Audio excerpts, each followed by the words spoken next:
I'm still 20%, so get your head out your ass. I'm the antonym of the internet, still cleaning up the viruses that you had left. I think I'm falling in love again. Don't stop until you hear the I'm the antonym of the internet, been fighting on new grounds over if my love is valid. Fuck the cynicism, let the colors fly. Don't care, you think it's cringe because it's not your life. She said, do you like waffles? I said, hell yeah. Been watching Equals 3 until 2 a.m. I ain't got no iPhone, but I got a DS with a keychain, a pinky. Her cupcakes are the best. I've been failing my classes cause I don't give a damn. They say the world is my oyster, but the free market's a scam. Everything's been changing since last generation was born, and they won't try to take and change. Use a two-edged sword.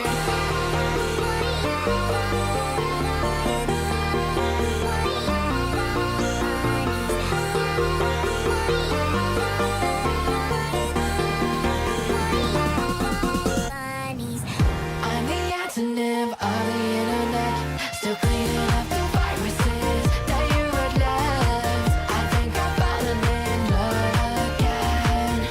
Don't stop until you I'm the antonym of the internet, been fighting on new grounds over if my love is valid. Fuck the cynicism, let the colors fly. Don't care, you think it's cringe because it's not your life. It's never too late to fall in love with the world. Your past is not today, so set your stride with a twirl. Yeah, we've all made mistakes before, that's the fact of life. But once you restate your heart, you'll be just fine. Alright, everybody. Welcome back to the Dragon's Arcade. We can do performance, I think.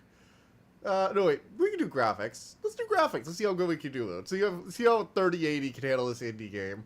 Team hopes every player can completely enjoy the game, suits their playstyle. Relaxed experience where you don't have to worry about time, or an immersive world where the day-night cycle changes as you play time. Choices used. I would like for the playtime... let's see here. Change to cozy gameplay. I want to do lighting changes naturally as time passes. Playtime UI will be disabled. Very fabulous day today indeed. I know, right? Isn't it wondrous? We are tidying up the Arcane library. And, wow, okay, so they just drop us in full on. Cool. Alright, so we've got multiple floors. Alright, so let's see here. Puppet crafting, an introduction guide to automata statues. It would have been really cool if these are actually fully written books. That's an insane thing to ask, though. Alright, let's see here. Let's just grab some books. Grab some stuff real quick. Okay, so... Wow, there is a lot here. Actually, wait. Shoot. I was talking about your tiara. However, the it's like it's... Oh god, I forget what this is actually called. It's one of those leaf crowns from, like, Greece games. I made it for the, Very fabulous today indeed. Thank you. I made this for the Hades 2 game. It was supposed to be, like, similar to, like, golden leaf crown. Previous one. Oh my god, this place is a mess. Okay, this is actually, I will say this is actually, causing chest. I need to have a key for this that's matching it. Okay.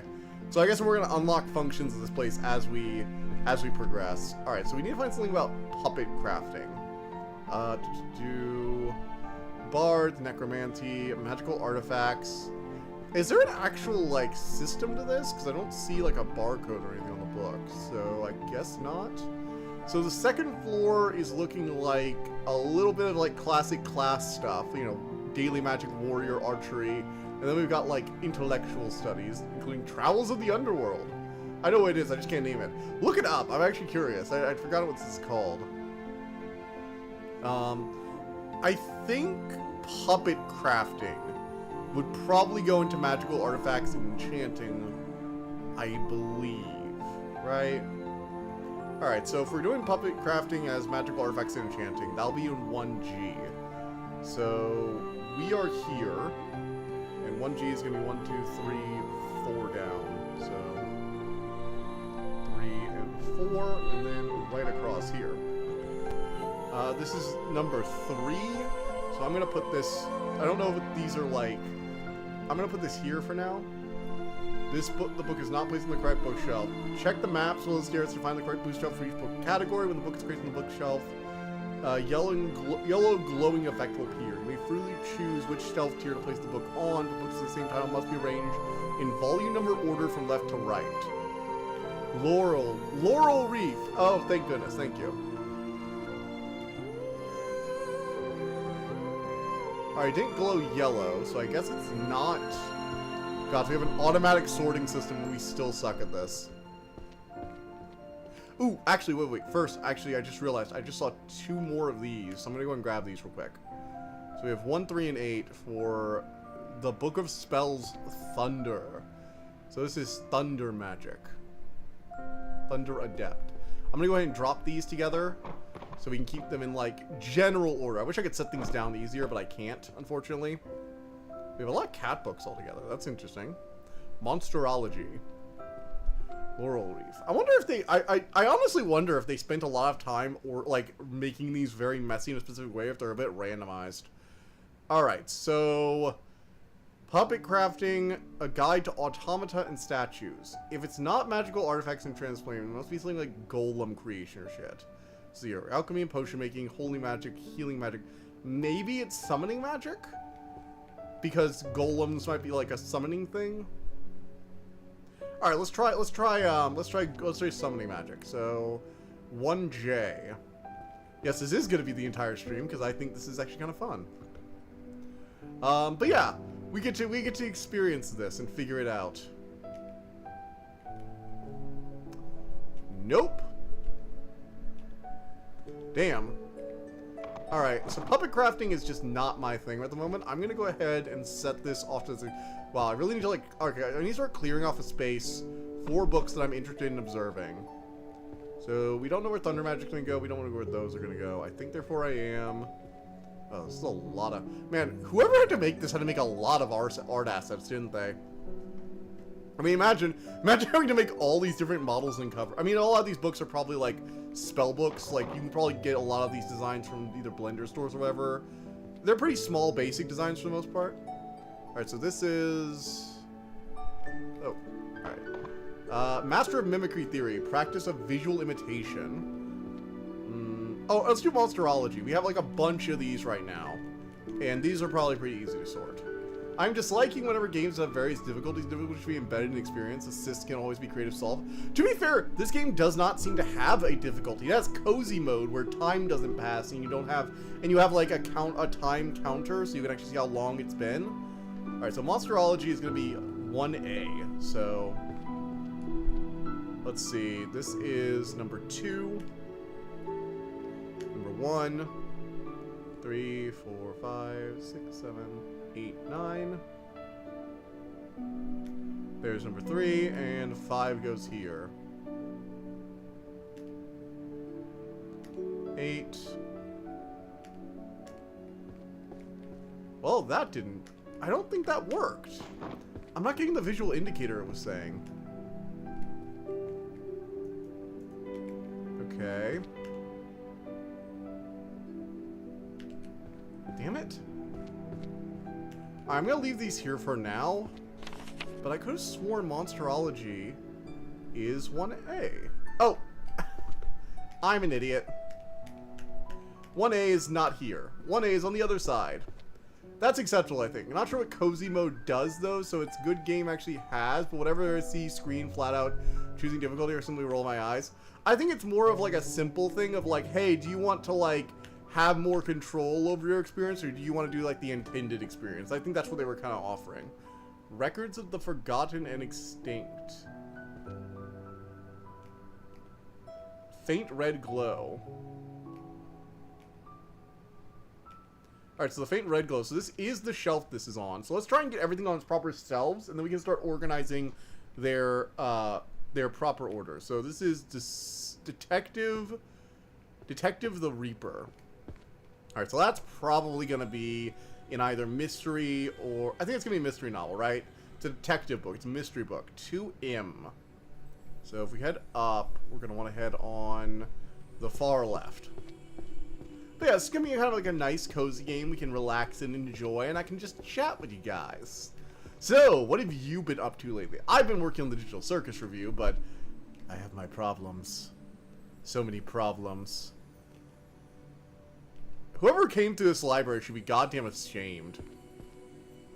I hope I'm not responsible for this. You know, it's really funny that I'm doing this because my room is a mess right now and I really need to clean it. But, currently, what's the problem?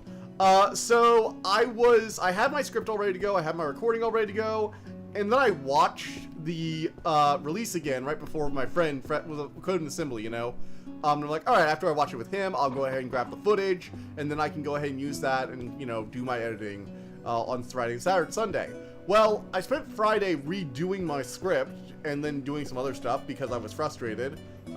Saturday, I was busy with a lot of things, mostly getting my campaign ready. And then on Sunday, I couldn't sleep the night before. I tossed and turned all night long, and I still have no idea why I could not sleep, but I just laid in bed for hours and hours. I was exhausted. I went to breakfast with my dad, and then I basically passed out, you know, because it was Father's Day, so I went to breakfast with him. And then I basically just passed out for a bit. It was a whole thing. And then I went and grabbed dinner for him. Him and my mom as well, because it was Father's Day, you know, I'm going to do something nice for him. Took him out to a Waffle House, had some fun. Did him like I did a little custom drawing for him, because he's like a big Tigers fan, so... I gave him this, like, he's been complaining about, like, he's been getting used to the, to DirecTV, which they switched to recently off Cox, and so I had this, like, tiger roaring because the TV wouldn't change channels. It was rather adorable, I thought. He liked it, so that was good. Alright, this is Necromancy. I like how our library is good. We're including necromancy books. It's a good thing. Let people learn. If they don't, they do stupid shit. When people don't know what's good or bad, they'll do stupid stuff, and then they'll end up dead. Alright, it's a book on alchemy. My god, this is a mess. My brain is like, you ever have a like, thing where you have like, you're overloaded on just like the amount of stuff you need to do? That's what this game is giving me. Oh, more of the necromancy books. Alright, so this is 1, 2, 3, 4, 5. Grab that, put that there. Gosh, I was having frustrated days myself. Even today, I want to do something productive. You know, more for modern, mess around stuff, other stuff to learn. So, oh gosh, yeah, I know that feeling. When you want to get started on something, and your brain has just decided that today is just not the fucking day. I have felt that. I have felt that feeling many times in my years. Many times. Alright, we're gonna grab as many purple. Let's grab like a bunch of purple books and start sorting. I do wish... Okay, I wish there was a way to, like... Oh, okay, you hit R, and we can list them all. That's good. Books on alchemy. Okay, so I know there's an alchemy section. Yeah, I get the frustration, man. I get it. Fortunately, I have been doing some work. I've been working a bit on the VTuber, even though I was tired on Saturday. I wasn't feeling up to editing, but I did some work on the VTuber. Got Blender. I basically got Blender reworking now that I'm on Rocky Linux, and like pulled up the project and did a little bit of work.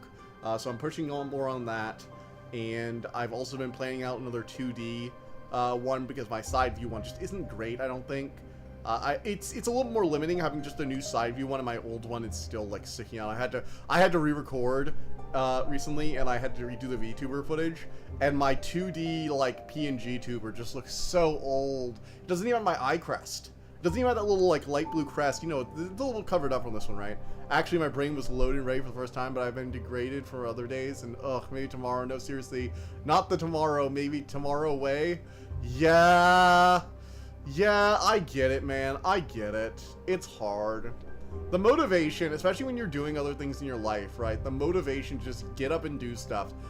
I've long had that issue, because I'll have days where I'm like able to just like instantly get to work and do shit and immediately get on there. And then I'll have other days where I just can't. I can barely, like, focus on anything. It just drives me insane. 3, 4. Alright, and we have potion crafting 2. Perfect. There's no way to leave. Oh, we've been locked in here! Wait! This game has lore! We've been locked in here until the library is complete. Oh, wow. Can we starve? Okay, I better get sorting. Oh, gods. Oh, my. Oh, okay, so I guess we've been locked in the magic library until we learn how to sort everything. And if we don't, screw us. Ooh, we got 2 more Illusion Magic Art of Hypnosis. Okay, so we got 2 more Illusion Magic books.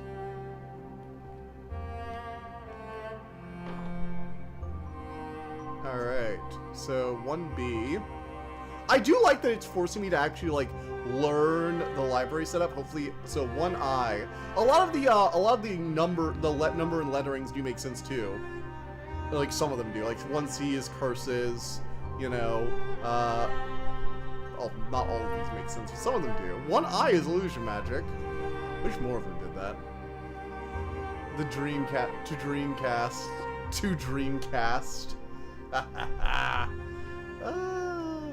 Alright. 1I is illusion magic. We can remember this. Alright. Comment missed. Oh, then I got a headache and almost got a redneck-like personality for a moment, dark side of me, but it wasn't complete waste. I've explored how to run Daytona USA PC ports, even figured out through to Dreamcast? Multi-through to Dreamcast. Interesting. Okay, so you're doing Daytona Beach. Daytona USA. I only remember that game because I've seen it as, like, background footage so many times. I remember for a bit there, I felt like I saw, like, background footage of the game all the time. I think Outside Extra or Outside Xbox used to use it a lot as background footage, if I'm not mistaken, or, like, any game they could possibly have used it for. Alright, so summoning is 1J.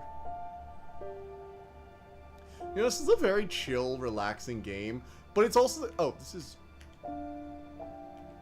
not 1I. This is 1J. 1I was over here.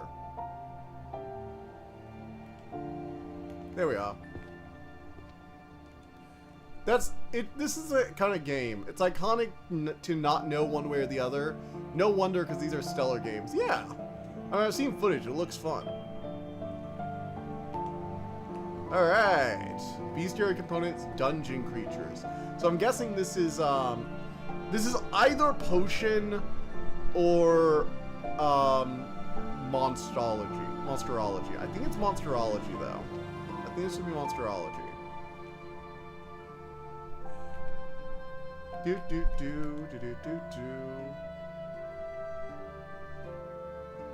Alright, awakening to the first origins of magic. More illusion stuff. We got more illusion magic. And Daytona 2 was one I was ranting about. No one talks about it finally being playable at home. When did it finally become playable at home? Nope, that's wrong place. Because if it happened a while ago, I'd kind of get it, right?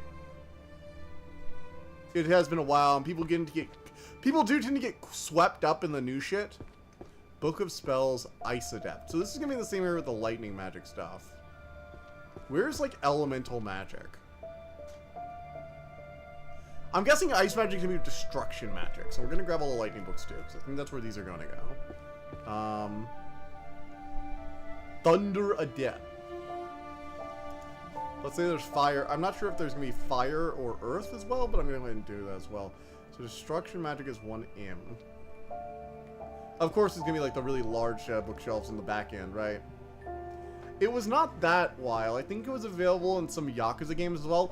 That could definitely be it. I could see that 100%. I remember when I was playing Star Fox Assault, there is an old retro game that is available in that one. It's like this like area bomber game or whatever. 2, 3, 4, 5, 6, 7, 8. Howdy, just got back from a walk with my niece. Oh, cool. I'm about to have a niece too eventually, later this year even. We're sorting a library, even though my room is still not sorted, so, you know. My priorities are clearly understood. But yeah, we're sorting a magic library. Apparently we've been locked in here. Oh wait, that's not it. Wait. The Grand Compendium of Illusion. Oh, it's a different set of books. These are different. You can see by their spine, these are different sets.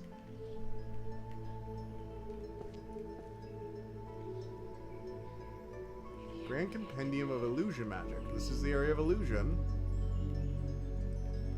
Let's see here. 1, 2, 3, 4, 5, 6, 7. There we go. Sorry, we had to put 7 in order. Them. Alright. So we have Ice Magic. Ice Make. Ah, Gray. You constant stripper, you.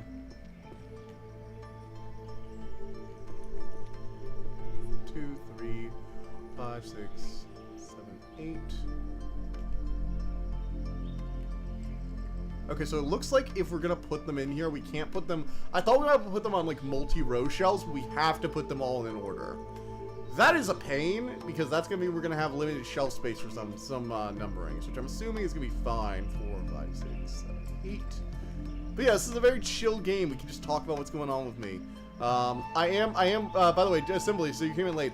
I am still working on the other one, on the other review. It's just, I had some delays, because, dear God, oh, this is Necromancy. What am I doing? Don't put Necromancy on the illusionary scene. People are gonna try and conjure an illusion of a zombie and actually conjure the undead. And just because I think Necromancy should be allowed as a subject does not mean everyone needs to practice it, right? You don't want to trick people into practicing Necromancy. It's bad PR. Necromancy has a real bad rap, you know? Alright, crafting visual and auditory hallucinations. Hey, we're getting the illusion shelf really filled out here. That's nice. Alright, where's this one gonna go? I think this goes here? No. Does this match any of these? No, I don't think it does. It's a different series. Interesting. Enchanting Illusions Seduction Magic. Oh, we have a lot of different illusion book series. 2, 3, 4, 5, 6. There we are! Alright, Practical Guide to Potion Crafting. You know, honestly, I might just want to start filling out an illusionary wall. Not the spell, but like, you know. Creating inescapable illusionary spaces, the infinite hallway. Man, that'd be a cool book, just like about creating those endless hallway effects, right? So this is chronostatic illusions. Oh, there's an entire series of the manipulation of illusions as pertains to your sense of time. This is a good school. Whatever library we're running has like some peak book series. I mean, we have at least a 6-part series just on using illusions to fuck with your perception of time. That is fantastic. I like that. Solid work right there. Alright, so this is ritual design. For guidelines for practicing necromancers. This game is pretty. Those books look very tempting. I know, this is the kind of dark book. This is the kind of series where if there was a book made of human flesh, it would be all blinged out and nice looking, and you would totally be okay with, like, checking a copy out, right? Or is that just me? Did I just out myself? I will say, I have dabbled in necromancy in several games. It's always nice to find a game series that does necromancy really well. Oh! Speaking of games that did necromancy really well, this is actually another... I like when I can compliment Skyrim, because I feel like I shit on Bethesda games for a lot of shit. I do think they are very flawed games for a lot of reasons. But I will say this. Skyrim did necromancy better than almost any other game. Monkey part of the game that makes human or Durg droll over shiny.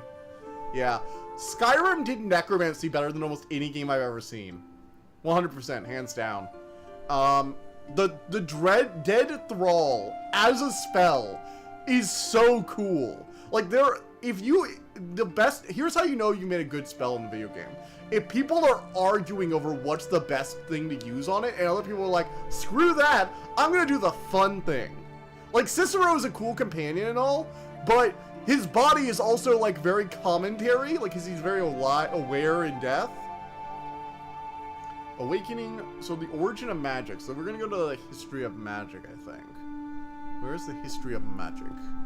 I like the first floor is, like, mostly magic, right? And the second floor is where you see a lot of other stuff. Alright, so I'm guessing history of magic is gonna be in the history section. So 2 in. Far wall, second from the left. But yeah, I love Skyrim's necromancy system. Every time I play, I want to do like a vampire build. Man, if I ever play Skyrim... See, I can't stream Skyrim though, because it's the kind of game that I just like play for hours and hours and hours. 2, 3, 4, 5. If I played Skyrim, I'd have to do it on my own time, because streaming it would just take forever. I'm the kind of person who will go do all the side quests over again. I'll go down by the Thieves Guild and run through their stuff. The only quest line I don't regularly run through is the Companion's quest line.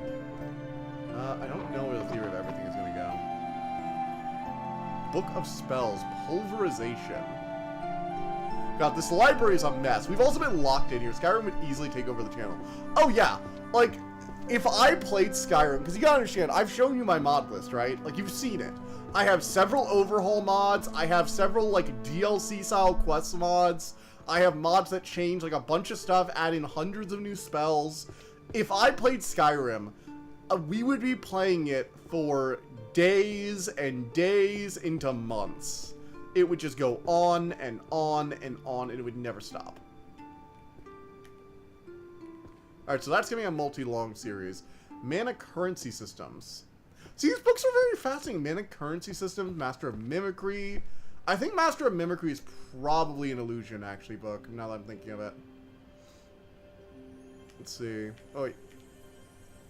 No, it's not an illusionary book. Okay, interesting, interesting. Alright. Prophecy and the Probability Theory. See, these are cool books.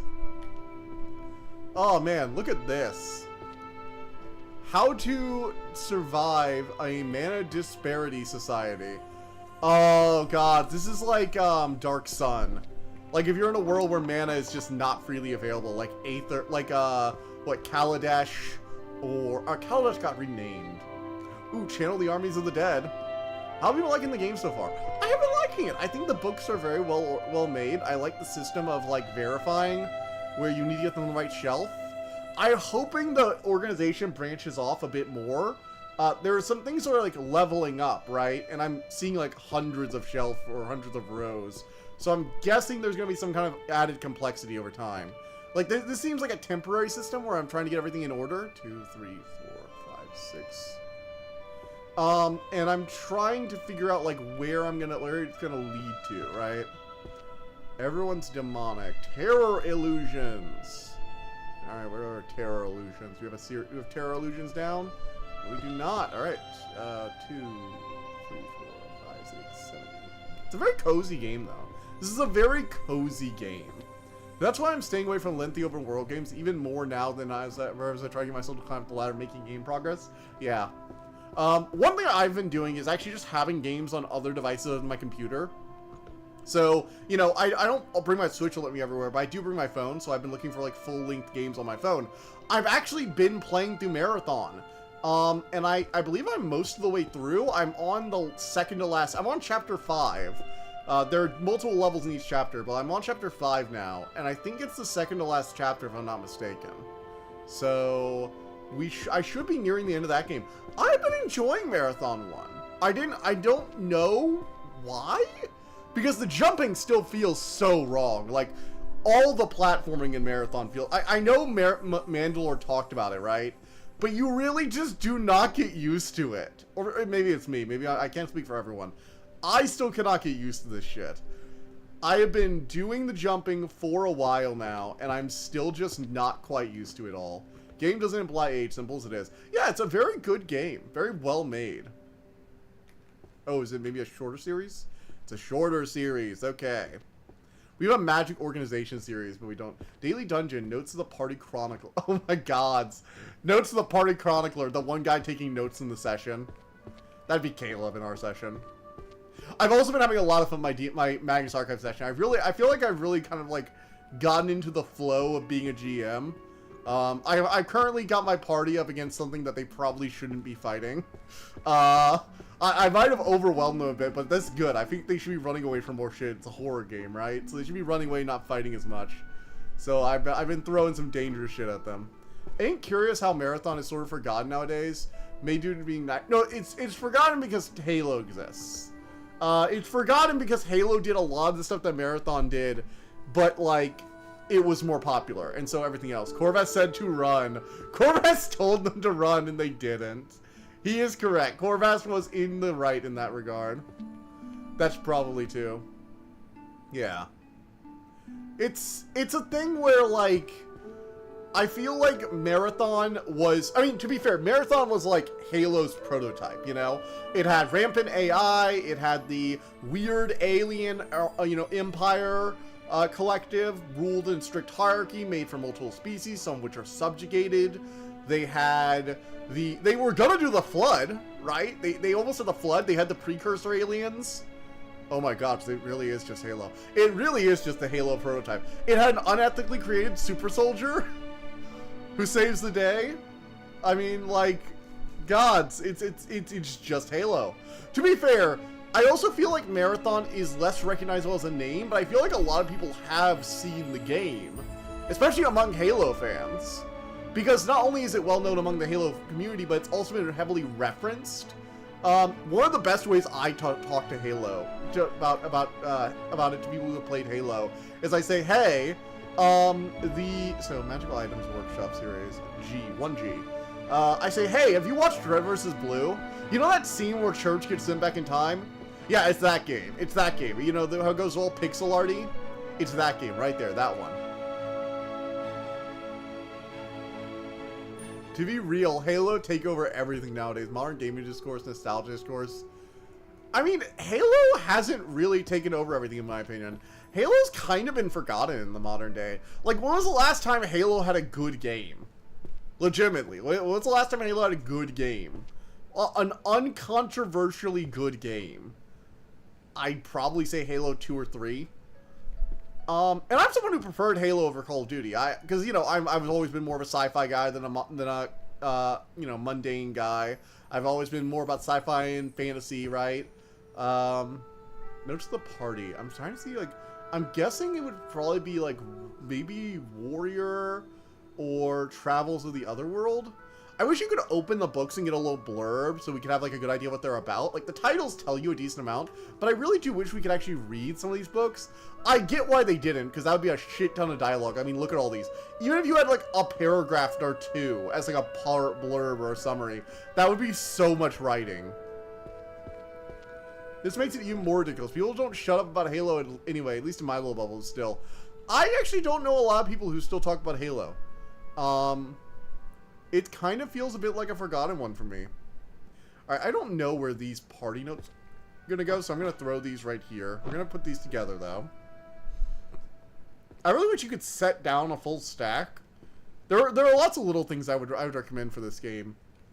Like, to the developers. Like, being able to set down, like, a full stack of books. Because one of the things I would love to do is just get all these books in nice, orderly stacks. It feels sacrilegious. Like, staring at this, if I saw my books piled like this, I would have an aneurysm. I know, I'm not the most organized guy, ironic for being a librarian, but, like, when it comes to my books or my media, I want it organized. I want it nice and neat. I don't want my media just like this, because then I'm not going to be able to find shit.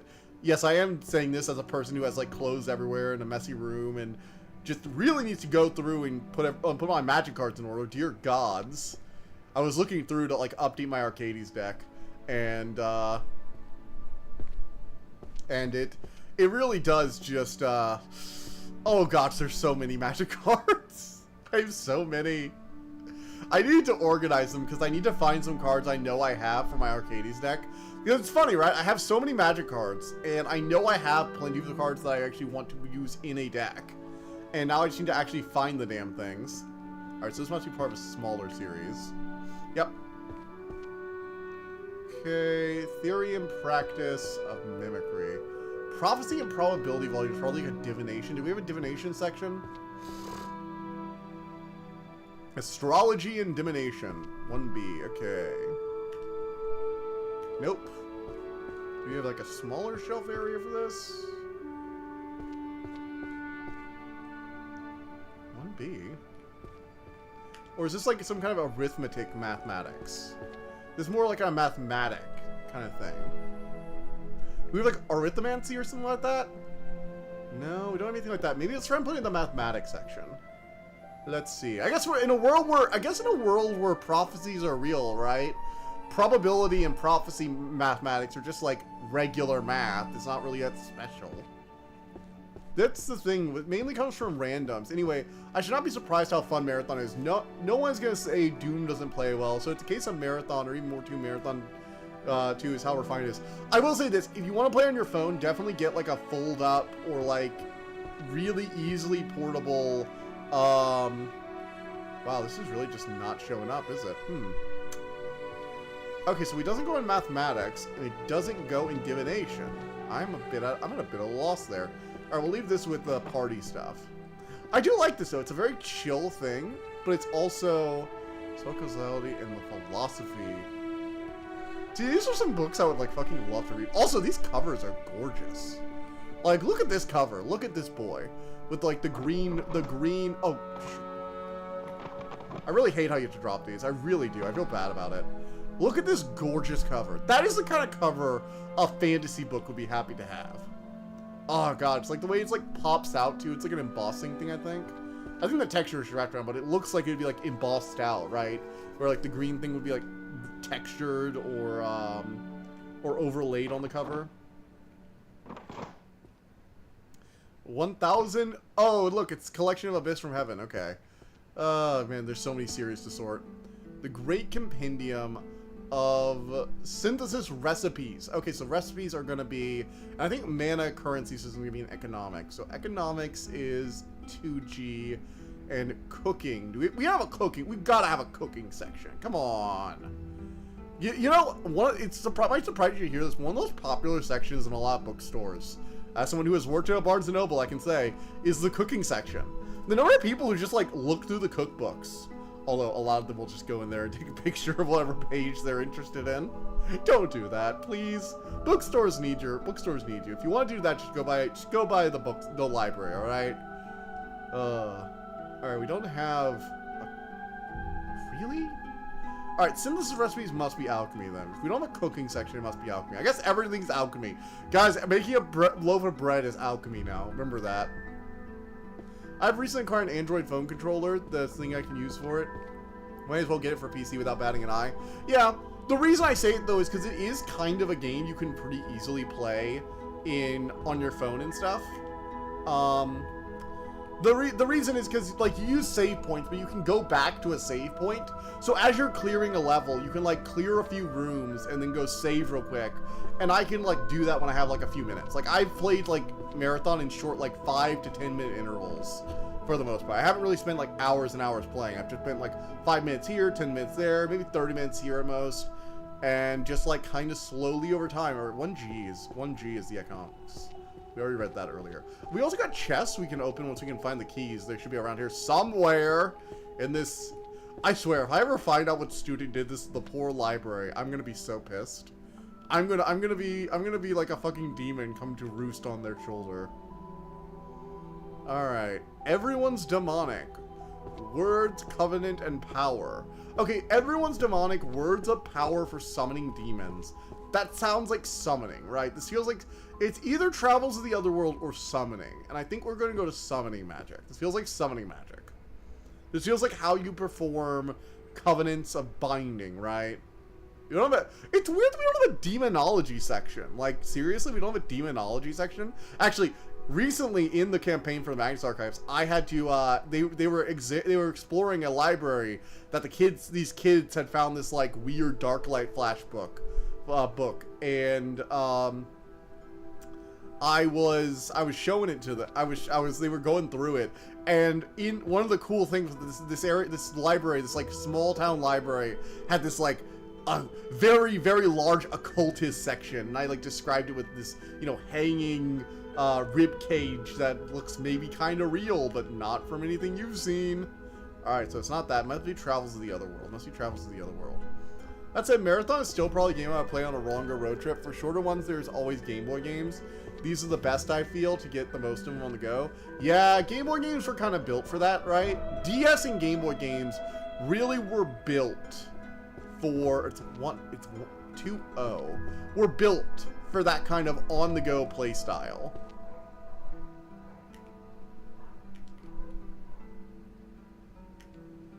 Alright, so everything demonic.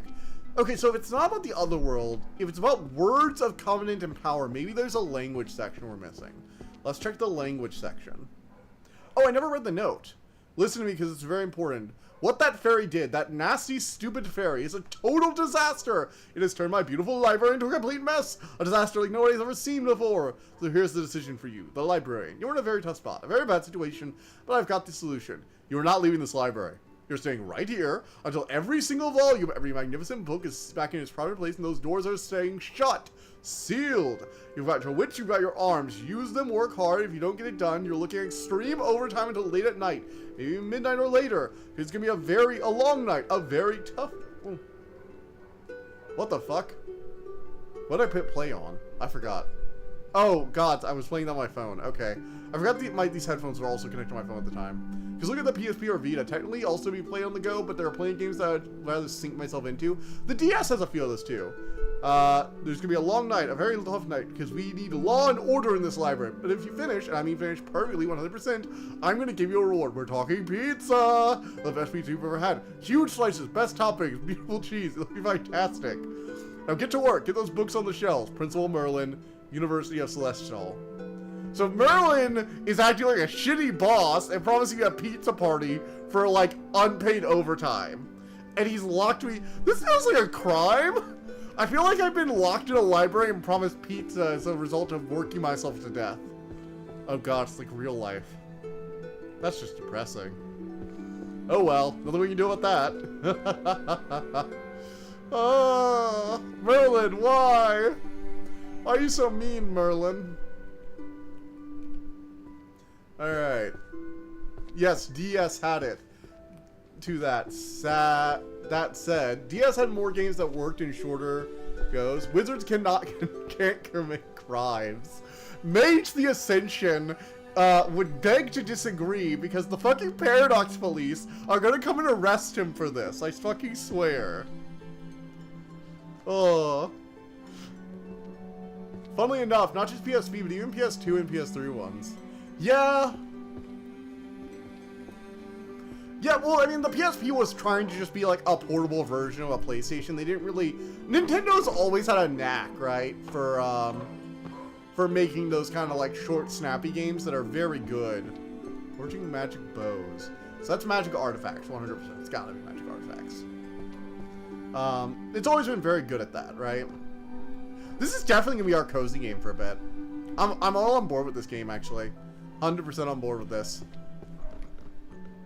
PS3 in particular is when games started to get long. I feel like the PS2 had plenty of story-based games, but they also had lots of save areas. The save points are like, you know, Shadows of the Colossus is this like grand epic, right?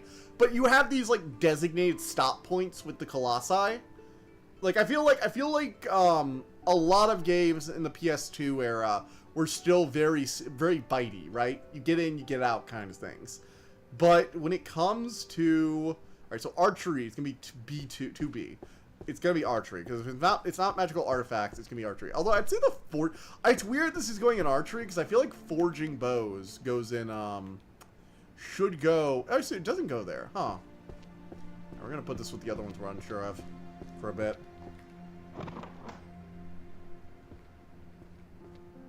Forbidden Alchemy. Mana depletion. Monsterology. There's something about God of Wars that make it work as good games on the go. They're very linear, easy to get in the groove, and you're not missing out much playing full-on sessions. Yeah, they also have, they're also very monster room, right? They're very arena focused. Like, God of War is, you go into room, monsters attack you, you kill them, you smash stuff as you proceed to the next room to get orbs and maybe kill a few hapless civilians. If you're playing God of War 1, because, you know, Kratos. And then you continue on your way.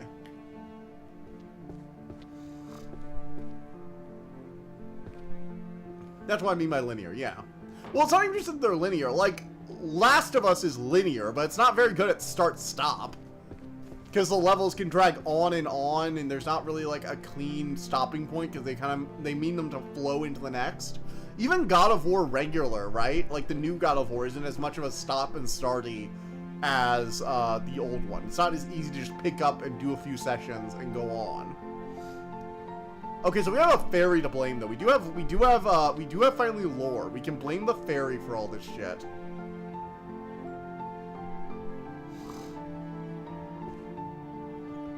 It must be a session. See, you think that with Marathon, but Marathon has a lot of, like, frustrating BS in trying to figure out where the fuck you're supposed to go. Because Durandal is very unhelpful. Durandal is a jackass. I want to make that very clear. He is literally just threw me into space. Man, just teleport me. I was going to go help out some survivors of the marathon. You know, some of the Bobs, the born humans. And the next thing I know, I'm suddenly in a completely different part of the ship. Lola is nowhere to be found. And Durandal's telling me I gotta do a favor for him first because he kidnapped me. Fucking jackass, that guy. Durandal is a dick. Blame the Fae. Everyone should.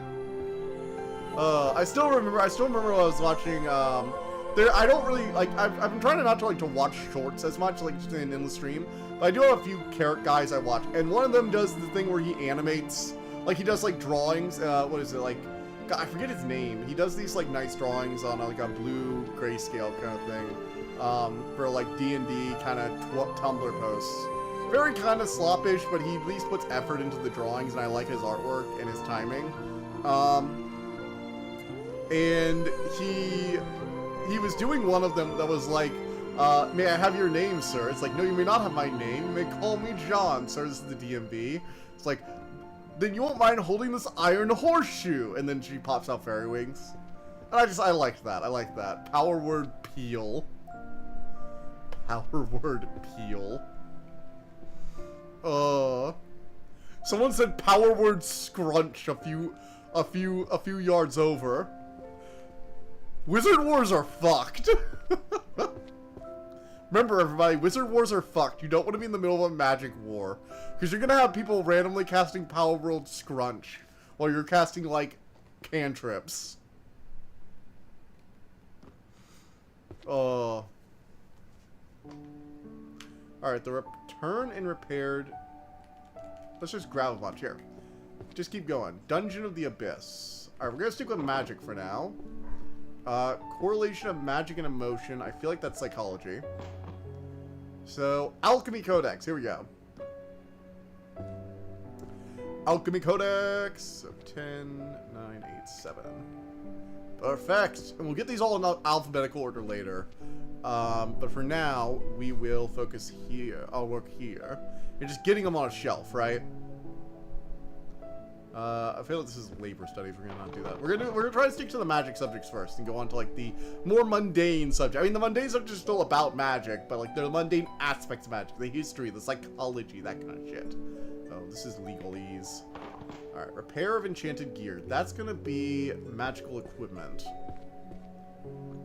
You know, I don't know what it is about games like this, because have you guys ever wondered why we enjoy doing stuff like this? I get that there's something soothing and relaxing about putting everything in a nice ordered row.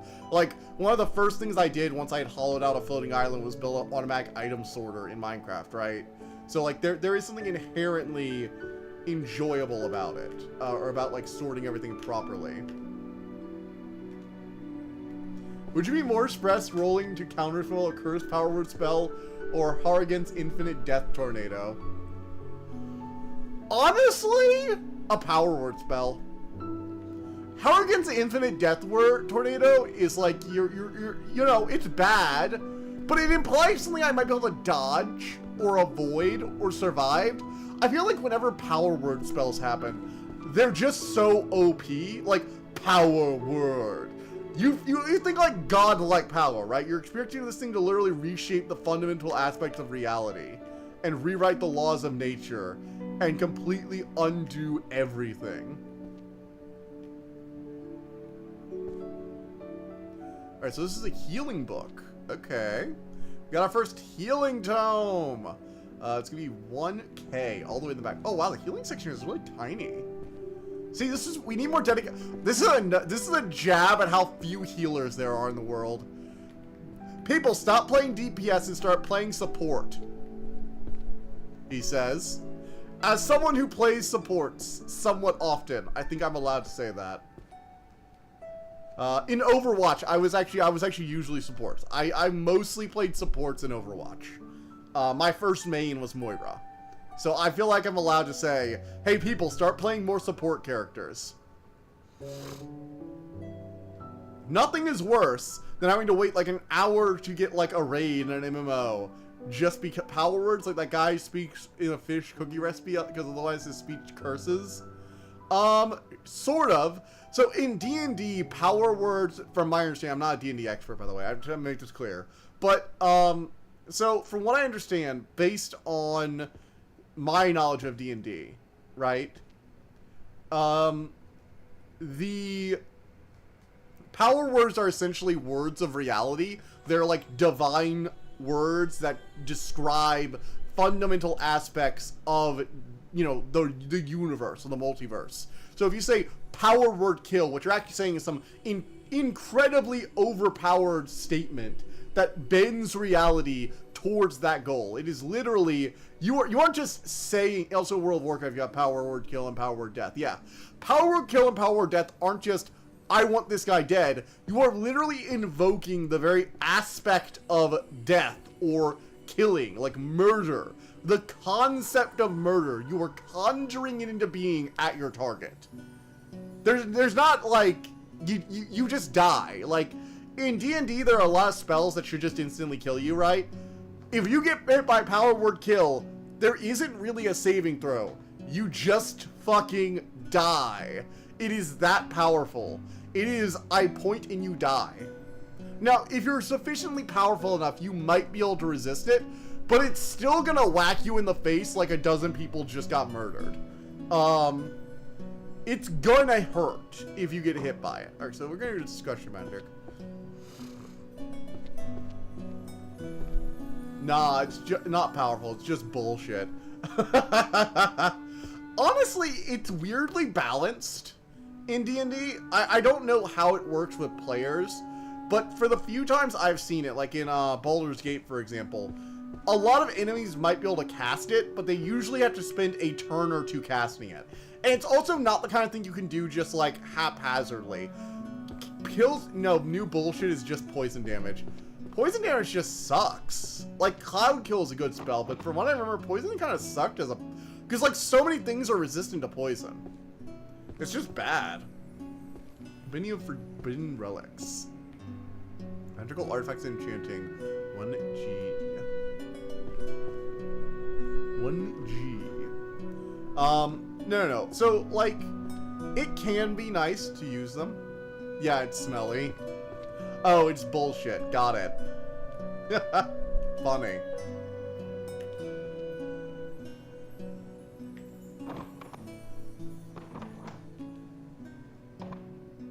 Ooh, Transfiguration. Hey! 1F.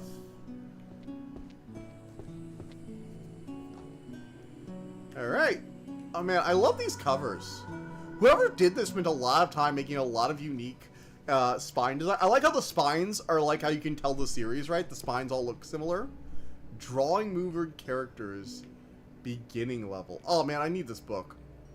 Drawing moving characters beginning level, book 1, book 2. Oh wait, that was an illusion. It was correct? Wait, 1 second.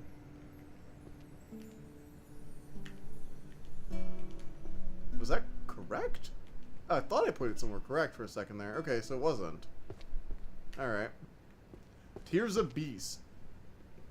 I'm kidding though, mostly. You'll have to agree, I command your life ended is so ended sounds like bullshit without having context.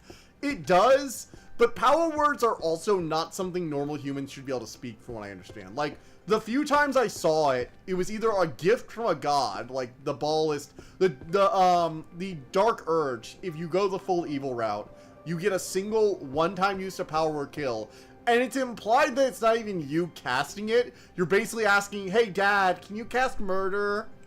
Dad, can you cast murder? I slaughtered Aura in your name, so you owe me a free murder spell. So, like, you're not even casting it yourself. You're, like, doing the cleric thing where you get your god to do it for you. Some of those covers are shiny, too. Nearly as charming as Dragonborn book cover. Yeah. Oh, man, that's another thing Skyrim had a lot of good books. I actually, one of my favorite things about the Dragonborn, the Legacy of the Dragonborn DLC is that you have a, like, proper library in your museum. And you can store all of your books there. And a lot of the rarer or more unique books you can actually display in like this like spine-oriented position. It's really nice. Again, if there's one mod I recommend for every playthrough of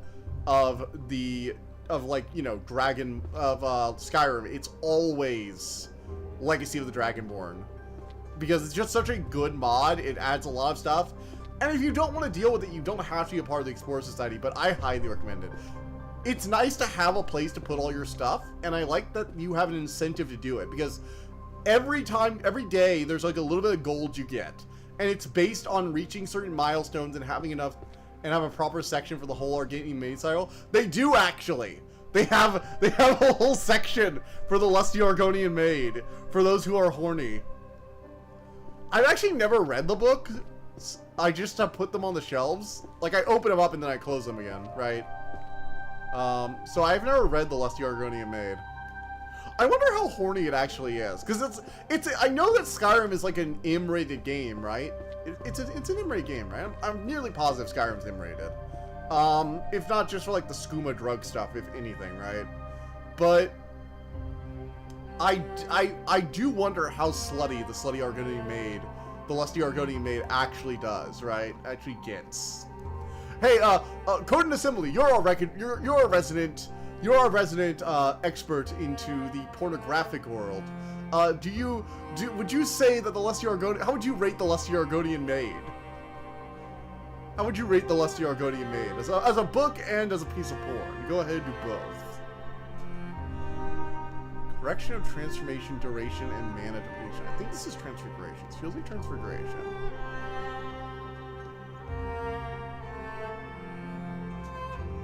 I know this is from videos. 2 out of 10 for both. Oh, it's that bad? It's that bad?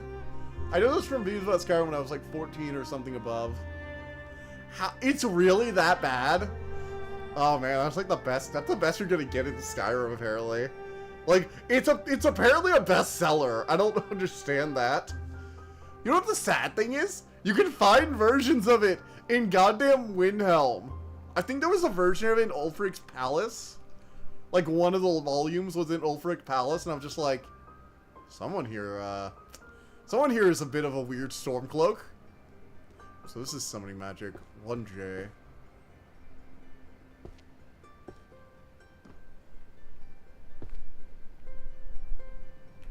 How are we finding all the 9Js here? Categories and efficacy of ingredients. Look at this like wood textured binding for this thing. I love the wood texturing on the spine, and you can see the clasps too, right? It's not long enough to have characters to get nor to get emotionally invested. Ah.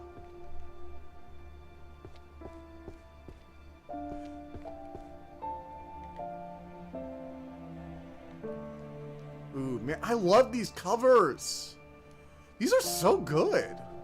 You know, this is, if I had to have somebody fill out like a fantasy library in a game, I would definitely want the people who did these covers.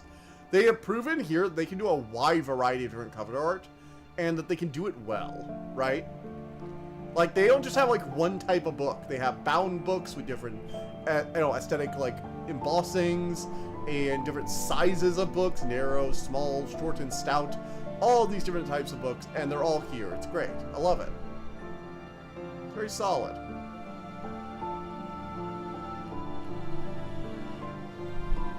Wait, is this not divination? 1B is divination, sorry. 2, 3, 5. There we are. 50 Shades is so 2010s.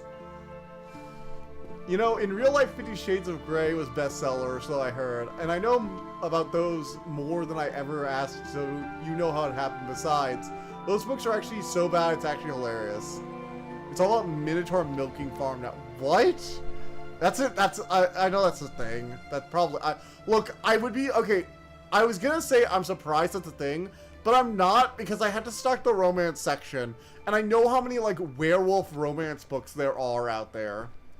I am a bit surprised that the Minotaur is apparently the thing now, but, like, I mean, is it any weirder than being horny for mermaids? Not really. Not really surprised is what I'm saying.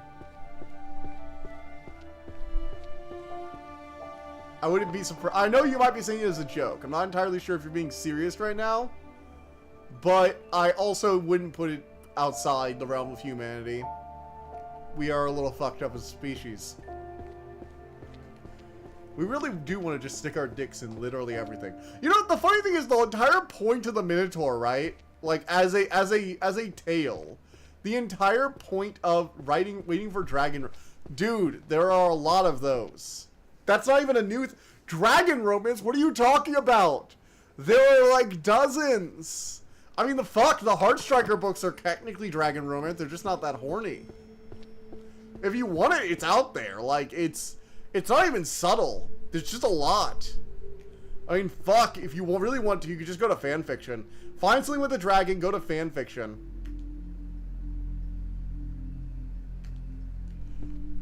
The Minotaur is for ladies. That's the point, though. The entire thing with the Minotaur is that a woman fucked a bull, and so she spawned a horrible, unnatural monster that craved human flesh. The entire point of the myth was about not fucking bulls.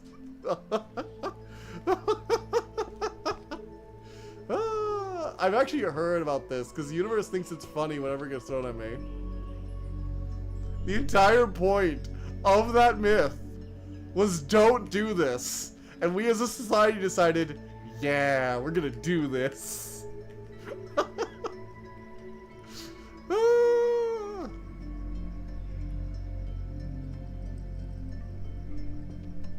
Oh, this is necromancy. What am I doing?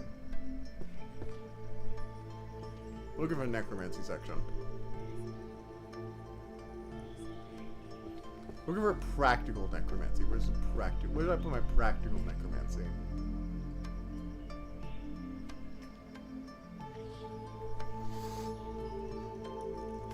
But no, there are plenty of like dragon romance stories if you really want them. They are out there. They are plentiful and they are out there. I know there are regular books where dragons seduce women. There was one story that I think is supposed to get hornier later. That I was reading. I mostly was like, I think this is probably going to go down a different route, so I stopped reading after the first one. It was basically about an ex-badass magic hunter lady who has to deal with a dragon, and it has some, like, really weird shit going on eventually. Forget, it was a long time ago. I read it a while back. Let's see.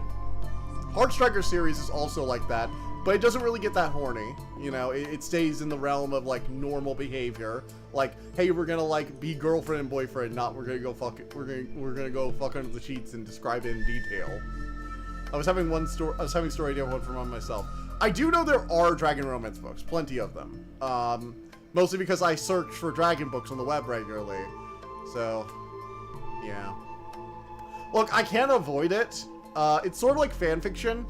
Like, dear gods, I went to look for like Lord of the Rings fanfic one time, and I found just an insane amount of Smaug turns into a human and fucks Bilbo. Not Bill. Yeah, Bilbo. Yeah. It's like this. Just oh my god, dude. It is. Wow. I don't know what the deal with that is, but it's a thing. It is a thing. It is a thing, and once you are aware of it, you can never look at that the same way.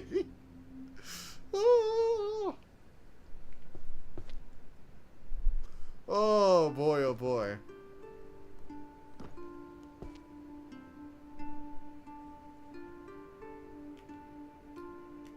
I know my brother recommended me a dragon romance when I was like 12. Yeah, they exist. They are most certainly out there. I was surprised about the Minotaur one. I shouldn't have been, right? And I immediately was like, nah, I'm not actually surprised about it. Not that surprised about that, right? Because, duh, it exists. Humans fucking almost every magical creature in existence is a thing. I mean, there's ghost romance. Like, I don't even know how that's supposed to work, but it's a thing. Tomes of Alchemy, so it's gonna be in one in. Look, we're starting to fill out these shelves. We're starting to fill them out. Alright. We're 1/500th of the way through. This is going slowly. Stealth arts. Okay. See, once I get these on here, we're gonna be able to identify these shelves a lot easier, though, I feel like. Alright, so stealth is... I love how stealth is an entire section in the middle of the magic area. It feels like this should have been over here with, like, the archery and warrior section. Alright, 1H.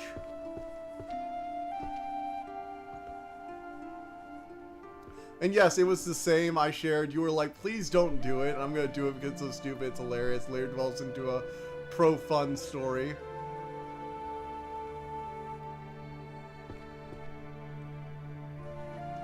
Necro Defense Compendium, dealing with hauntings. 4. Alrighty, there we go. We're gonna put this in the monster books, so throw that over there. Excuse me. Don't know what that was about. Philosophy, power, and ethics. Okay, so this is an important thing. Every mage should read a philosophy book. Because holy shit, do they need to learn ethics. You know, we should shove this book down Merlin's throat. We should shove philosophy, power, and ethics down Merlin's goddamn throats. Thank you. Bless you, thank you very much. Thank you very much. Power word ethics. Cast power word ethics on Merlin. He suddenly realized you can't just force people to work overtime by locking them in a library with no food or water. I mean, I guess you can, but it's wrong. You shouldn't do it. Book of Spells Fluid? I don't even want to know. This feels like it's a spell book of either water or other things. Power word ethics. I'm trying to fill up the bottom section, essentially. Okay, so 1B. Practical Scrying. This is volume 10. Gotcha. Preservation of the mental identity of Therianthropic. I have no fucking clue. Holy shit, that is a title. Therianthropic spells. I have no idea what Therianthropic is. So I'm gonna have to leave that there for the moment. I have no fucking clue what this is about. So some of these, this is gonna get more difficult. We're doing the simple books right now, but we're gonna have some books that we're gonna have to get a thesaurus out for, right? Oh man. Like, some of these we're gonna need to get a thesaurus out, which I think is good. I like that. Give me more of this shit. Give me really abstract bullshit names I'm gonna have to work through. Alright, so we're gonna need to put this over here. Tears of the Beast. Forgotten Creatures. Oh, we've got the book right here. The 9th one. And that goes there. Practical Guide to Potion Crafting is going to be over here. See, I'm getting into the flow now. Fluids Volume 8. Have we gotten that high? Have we gotten that high? Look, there are lots of fluids. You start out with water and, you know, oil. And slowly but surely you move into the bodily fluids, of which there are many. I mean, think of all the different blood types. And, you know, the piss wizards. That's essentially Triangle of my story does. Wholesome badass dragons fighting for justice, lustful fantasy that involves a dystopian, dark nightmare, berserk style, martial arts, and shithole that makes Cancer City look quaint. Collection of chanted verses. Status buffing, and nerfing. Beautiful. Alright, chanted verses. Is this like... Oh, this is music! Is this music? Do we have a musical section? No, bardic! We have a bard section! Bards and music at 1D. Oh my god, we have our first bard book! Hey guys, bards apparently open books. Go figure. Honestly, their section's not half bad. Like, just like bookshelf size. The worship of an invisible entity known as Wi-Fi. Wait, did they go to a reality where Wi-Fi was a thing and people says praise be to the Wi-Fi and they're just like, I guess that's religion. I guess that's religion. You know, actually, given the way we value the internet, that actually would not surprise me. That really would not surprise me if somebody had gone to like a technologically advanced world. This game has a sense of humor and very good at that. Yeah, it's a very fun... You wouldn't think this would be the most engaging thing in the world, but it's a very solid place, and you're getting a lot about the world from the books. You know, you can learn a lot about a place by seeing what their library looks like. You learn what they value, what kind of information they have, and you learn about those things. Oh my god, this is... Swords of Mathematics! Oh my god, this looks like... Okay, I want to get a closer look at this one. This looks like a school textbook. This looks like one of those printed school textbooks with this like weird geometric shape on it. Wi-Fi provides upon us its bounty. All hail the fiber! All hail the great fiber internet! May our upload speeds be as fast as our downloads. Amen. So speaketh the great Wi-Fi. So speaketh.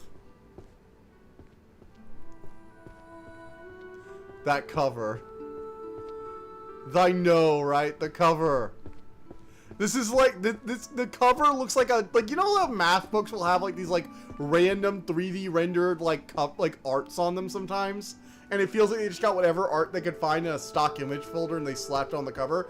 That's what this reminds me of. I've seen several textbooks that have this, I swear, this exact image on the cover. Like, holy shit. Oh, and of course, it is printed by the university.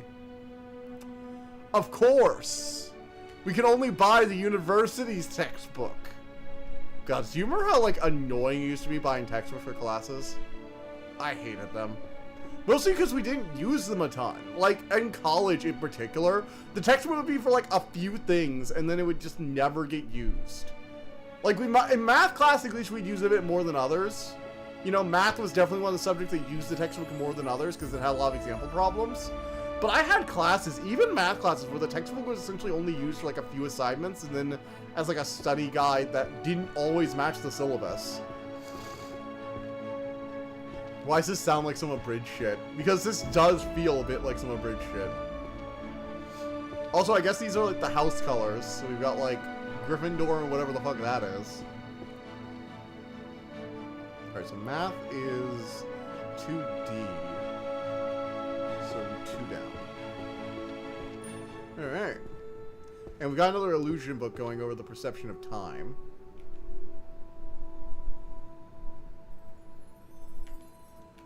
We're going to clear off these shelves. Okay, so that's in the right place. It's good to see. The fairy didn't totally fuck up everything. We also have some fiction. Alright, 13 zodiac signs. Yeah. I guess in this world this shit is real. Astrology. Ugh. Look, divination is not my favorite form of magic. I'm gonna be frank with you.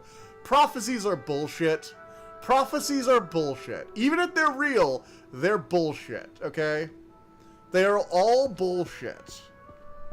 Because even if a prophecy is a real thing in a fantasy world, it is never useful. All a prophecy does is cause people to be idiots. Like, objectively.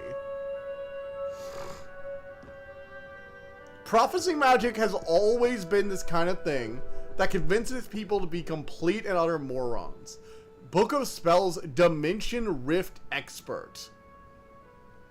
Dimension Rift magic. Now that's some epic magic right there. I imagine you're doing like Virgil slashes, right? Where you're ripping open holes in reality just to cut a man with a sword. Oh, Virgil is a badass. And he still got, like, one shot by the evil Demon King. Like a bitch.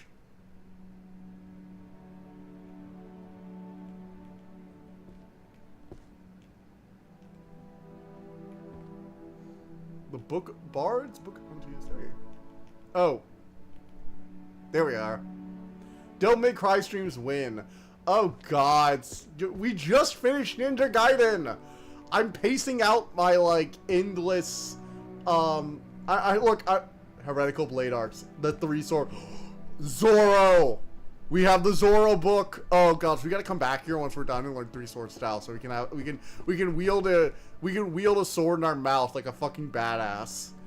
This thing is full of references. I love it. 3 sword style, bitches. We are Zoro. We are Roanoro Zoro, the bucking badass of the One Piece crew. Like, Luffy's awesome and all, don't get me wrong, but Zoro is the calm and collected badass. You know, unless he's arguing with Sanji. So, Swords Warrior. This is gonna be a warrior section. It's gonna be a 2A. It's fantastic. I love it. Really want to find the keys to those things. That sure reminds me to make my jaw work out. I mean, you say that as a joke, but there were actually scenes of Zoro weightlifting with his mouth. So that he can 3 sword style better. That's an actual thing that Zoro did.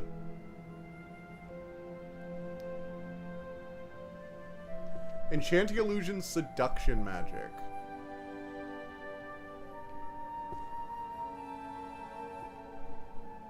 I know I've done other seduction magic stuff. Here we are. This is volume 2. What gave you the idea I was joking? Oh, good. You're not joking. That's good to hear. Yeah, you better start with that jaw workout. You better start with it. Whispers of the Moon, the romance novel. Now, here's a question. Is dragon fucking on the same level as elf fucking? Wow, that's a weird statement. I really kind of just jumped into that out of nowhere, didn't I? Going back to that other discussion we were having earlier. Would you consider elves to be sort of like fucking a minotaur? Like, or is that just like a magical human?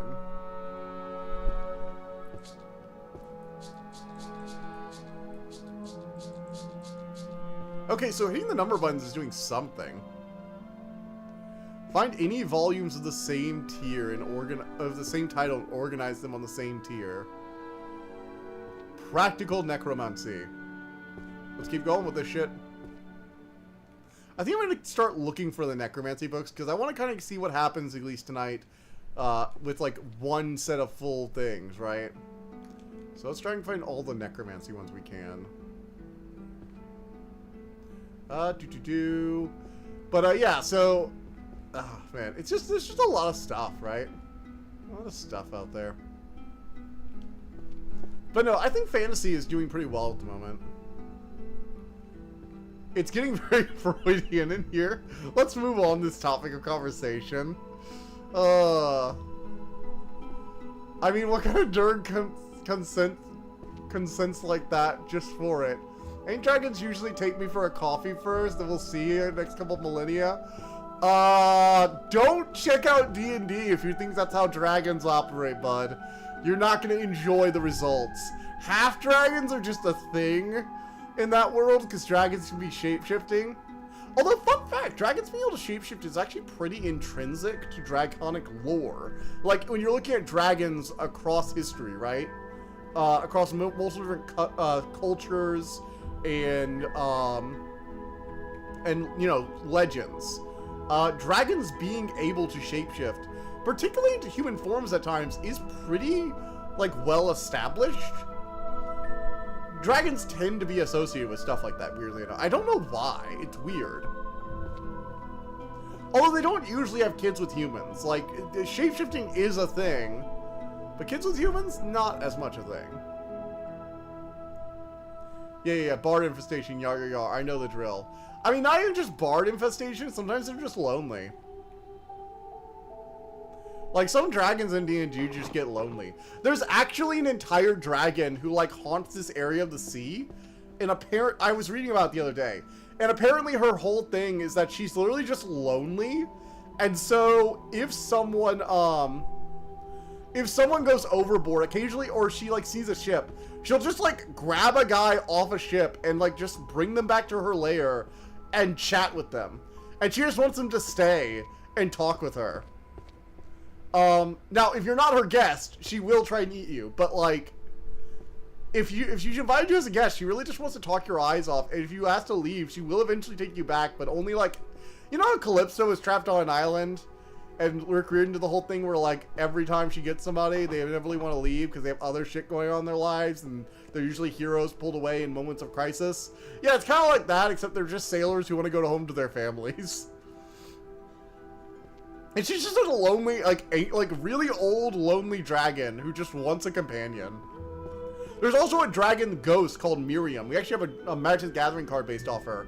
And her whole thing is she was bound to this library by this powerful wizard. And she's just, like, haunting the stacks now, guarding it. And if she comes across somebody, she'll just chat their ear off because she's, like, so bored. And just wants someone to talk with about something, anything, to distract herself from the fact that she's bound to this library forever. There used to be this wizard who apparently also is bound there forever, who chatted with her. But his, like, thing got stolen, I think? I might be thinking of something else. But, like, I do know about Miriam. She's chill these days. She's chill. I can fix him. Him. I lost the plot. I think they're both hers, if I'm not mistaken. But, yeah.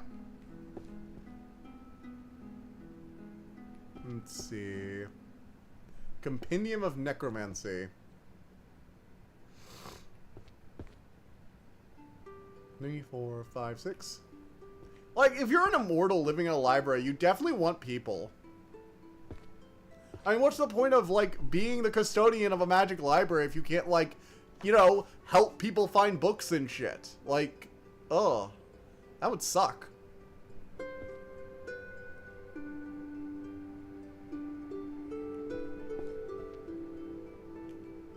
Alright. Dealing with hauntings. Necro defense.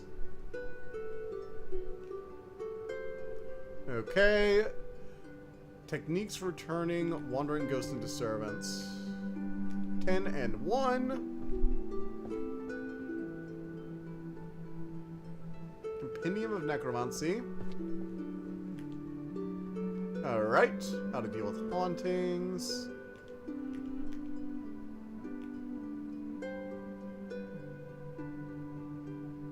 Wait. Oh, this is over here, I think. Yeah, Necrodance Compendium 2 goes here. Oh, look! Arcane Market Systems! It's money magic! Hey, Assembly, look! I found a book on money magic. Money magic. Introductory to Arcane Market Systems. Would you like to check that one out? I can set it aside for you.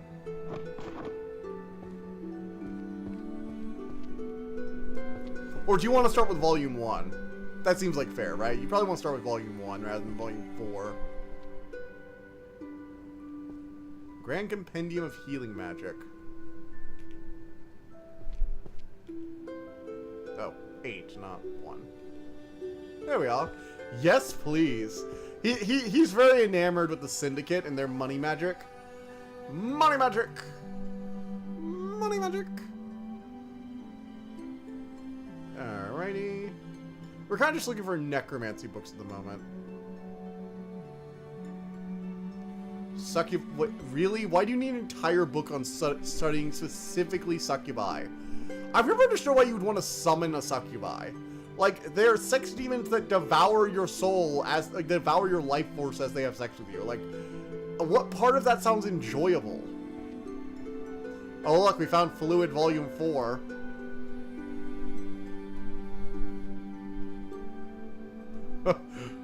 I cast Pulverization. Detective the Reaper. Let's grab Illusion Magic too to kind of like expand our wheelhouse a bit.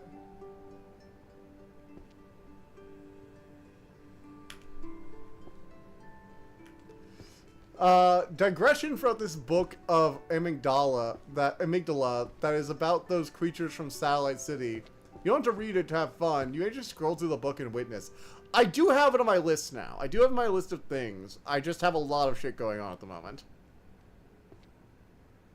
I need to finish the, working on the review for Amazing Digital Circus, and I also need to finish, like, 2 other books, including that Blood and Dragons book, which I got a hold of recently from the library. I went ahead and grabbed a copy from the library, since I'm not sure if I'm going to read the whole series.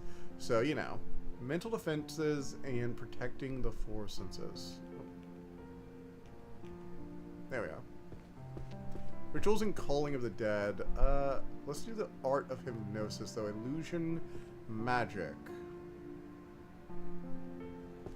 Illusion Magic.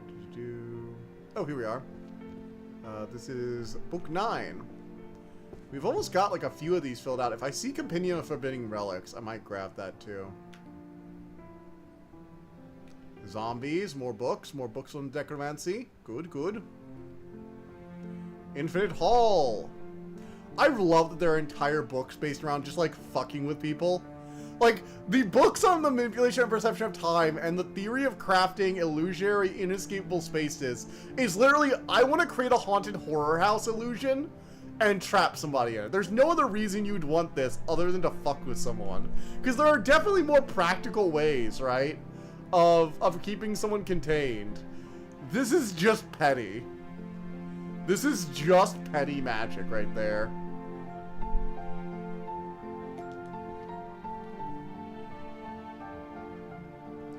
Chronostatic illusions. Hey, we've got like half of these here. Might actually get a shelf filled out. The Zombie, the secret rituals for domination. Zombie, the secret rituals for domination. God, that is a wordy title. How to Command the Army of the Dead, Volume 9. Oh, just so many books on necromancy. Gotta love it. It is nice that Skyrim, at least, in the Elder Scrolls universe, at least the College of Winterhold, still allows people to practice necromancy. Although, to be fair, the banning of necromancy didn't seem to matter much in Oblivion. Like, I know that it didn't matter in Morrowind, because Morrowind wasn't part of the Empire, but man, when you play Oblivion, you could just summon a zombie, or like a fucking demon, like a full-on Daedra, an unbound Daedra, in the middle of town, and nobody gives a shit. It's always been, like, really weird, because it feels like summoning a zombie, right, in the middle of town would be the kind of thing that should get the guards to arrest you. It's always been one of those weird things for me when it comes to Elder Scrolls games, because, like, I like a lot of them. I like Elder Scrolls games. I think they're fun. But I also feel like, occasionally, they really need to lean more into the guard system a bit and have the guards arrest the player for doing shithead behavior. I feel like it would add to, like, the atmosphere of the games. I really do.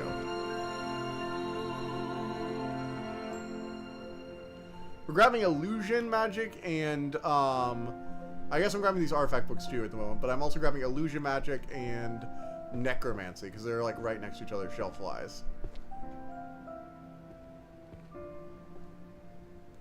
I don't have Compendium of Forbidden Relics. But I do have the Grand Encyclopedia for Magical Artifacts. Oh no, wrong one. Seduction Magic. More Seduction There is like a 10-part series on Seduction Magic, which is so weird. I do wish, it seems like a lot of these are like either 10-part, 3-part, or 4-part series. I really wish they had more series that were like not 10 parts, because from what I'm seeing, there's a lot of 9s. And I like it more if there were like 5 and 4 and 3s, and then you have to kind of play, and like you get them more organized, and you realize, oh, I gotta play Jenga. I gotta play Jenga to get these on there. It looks like it's gonna be really simple once we start getting into it. And I wish you had a Jenga it more to get them all fit properly on the shelves, right? Seduction Magic, duh.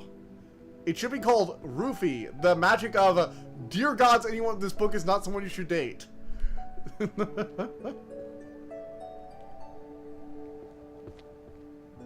Well, I guess that doesn't have the same ring to it, right? The book of, do not date the person reading this. basically roofie magic the book. Like, how is that allowed? I don't get it. You'd think that'd be the kind of magic that actually is banned. Like, I will say this. I think love magic is more fucked up than necromancy. I think necromancy, even the kind of necromancy where you're summoning the soul, is less fucked up than love magic.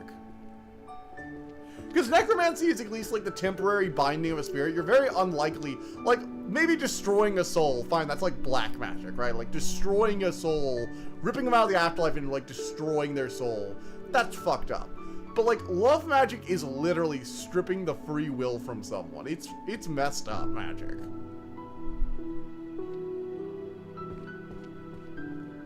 It's some like fucked up shit.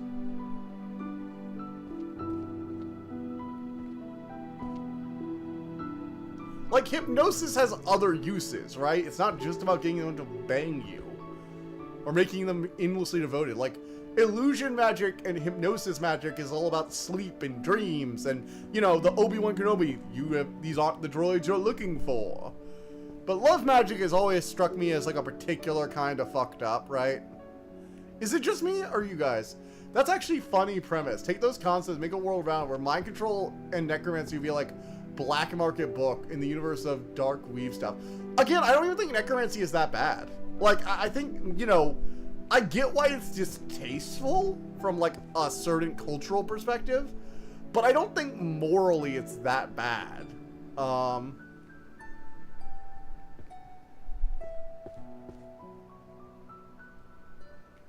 I just don't.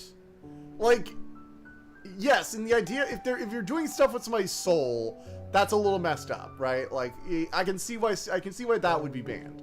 But if you're talking about the necromancy where you just raise a corpse, right? If you're just like dead thralling a corpse, and it's like the echo of their life in it. I mean, sure, it's a little messed up, and maybe you should ethically source your bodies and skeletons and bones and all that jazz. But as long as you're being ethical about it, I don't see an issue.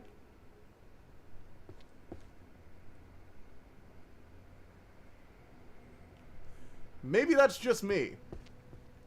Maybe I'm just weird like that.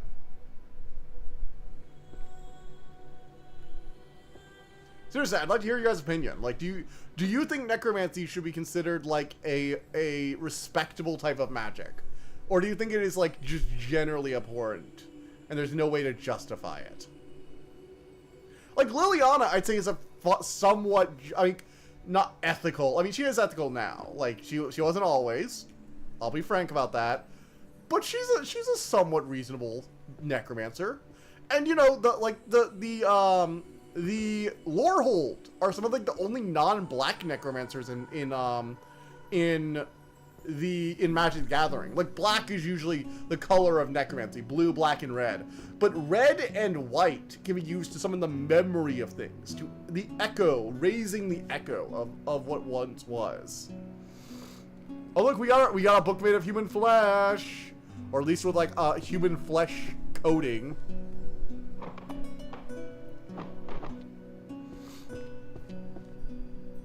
Come on, can I at least finish a single shelf tonight, please? Alright. Grand Compendium of Illusion Magic.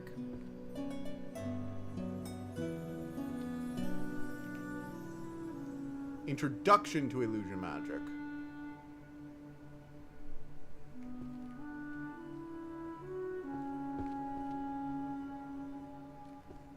Chronostatic Illusions. Alright, so no introduction, so that's gonna go here.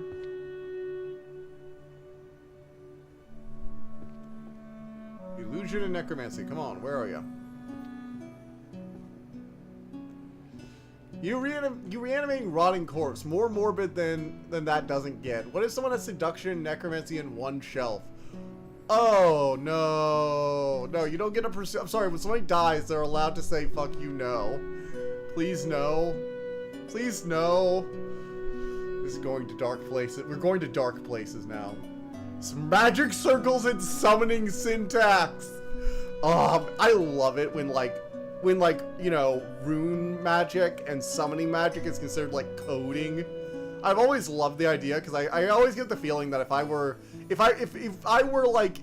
in a world of magic and I was a practicing mage, I would probably be like a coding mage. I mean, me and Sybil were talking about the other day. If I were a mage of the Ascension, I would be like, I would be a tech mage with like server magic, right? Where I can do anything as long as I have my server.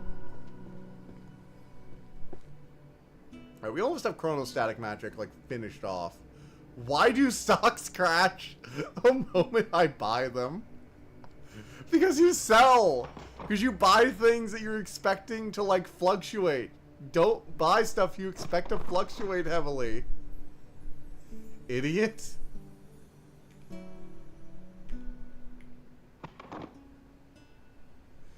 Creating illusory spaces. Necro defense.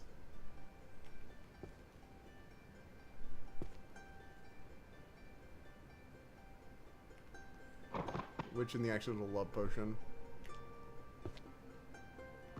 Oh, man. Oh.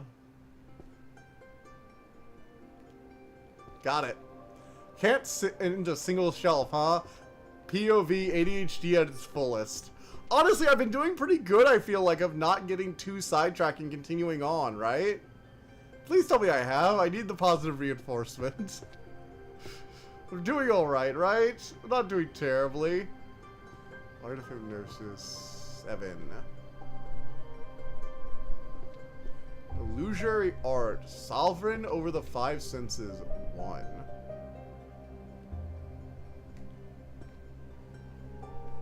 Crafting visual and auditory hallucinations.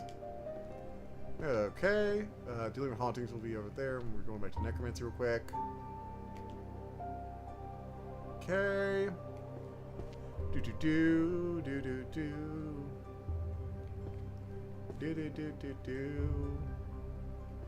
Alright, 876. Cool. No, there. Why'd I pull it away? Dental defenses. I know I've done illusionary defense. Oh, over here. God, I love this book cover. I've always liked this like teal blue with this like deep royal purple. The way this book looks is just, oh man, I love the design here. Like very solid coloration. Fucking great. I love it. Ultimate Illusion, Mirror Flower Water Moon. Ah, it's foreign Japanese magic. I see. Perhaps Chinese magic.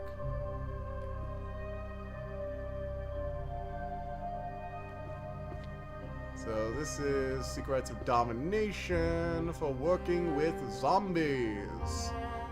And now we're dealing with hauntings.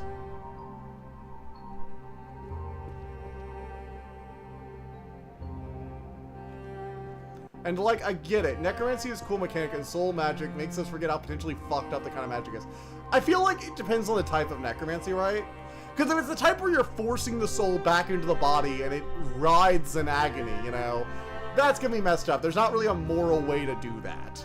Unless you use it for like specifically to give the soul closure, you know, or to like end hauntings maybe. There are like niche uses, but generally you wouldn't want to be seen as a necromancer as like your primary magical school, right? Unless you're particularly, unless you are specifically like, whoa, by the way, I also like help ghosts find their proper rest. Like I am specifically here to help ghosts move on. I'm not here to enslave them and raise an army of the dead. But unless you're doing that, yeah, I can see how like if it's soul-based necromancy, it's gonna be fucked up, right? It's just gonna be fucked up. There's not really an ethical way to do that.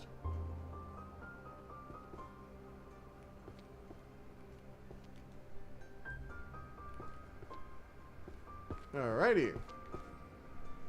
You can make it very comedic, though. Wholesome, virtuous character, and back and forth with souls it summons. Yeah, and again, it does differ, like, how it affects the soul.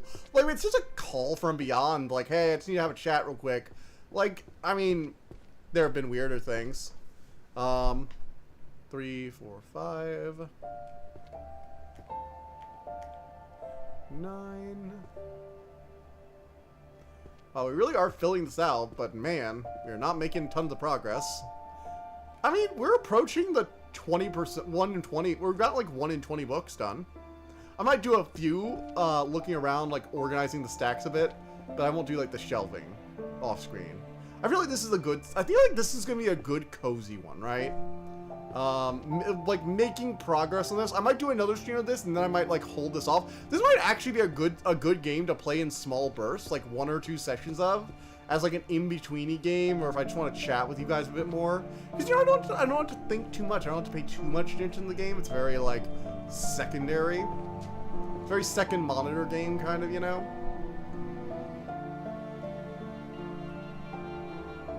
Spells to shatter an enemy's mind. See, this is some dark magic right here. Breaking people's brains. Introduction to illusion magic.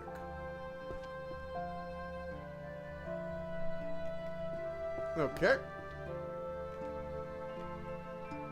One of the reasons I'm going for illusion magic and death magic is partially that they have these like very nice vibrant purple covers that stand out very strongly, I've noticed, among all the others. Even with how vibrant the books are, right? The necromancy and mental magic books tend to stand out pretty well. Some breakup from torturing soul excruciating difficult games won't hurt. What would you say about Souls now, huh? I'd still say the Anor archers are as bullshit as some stuff in Ninja Gaiden, but I will say Ninja Gaiden is even harder. Ninja Gaiden is much, much more... Souls is brutal but fair. Ninja Gaiden is blatantly unfair. Like, very blatantly. It doesn't even want to pretend to be fair. It just wants to kick your ass.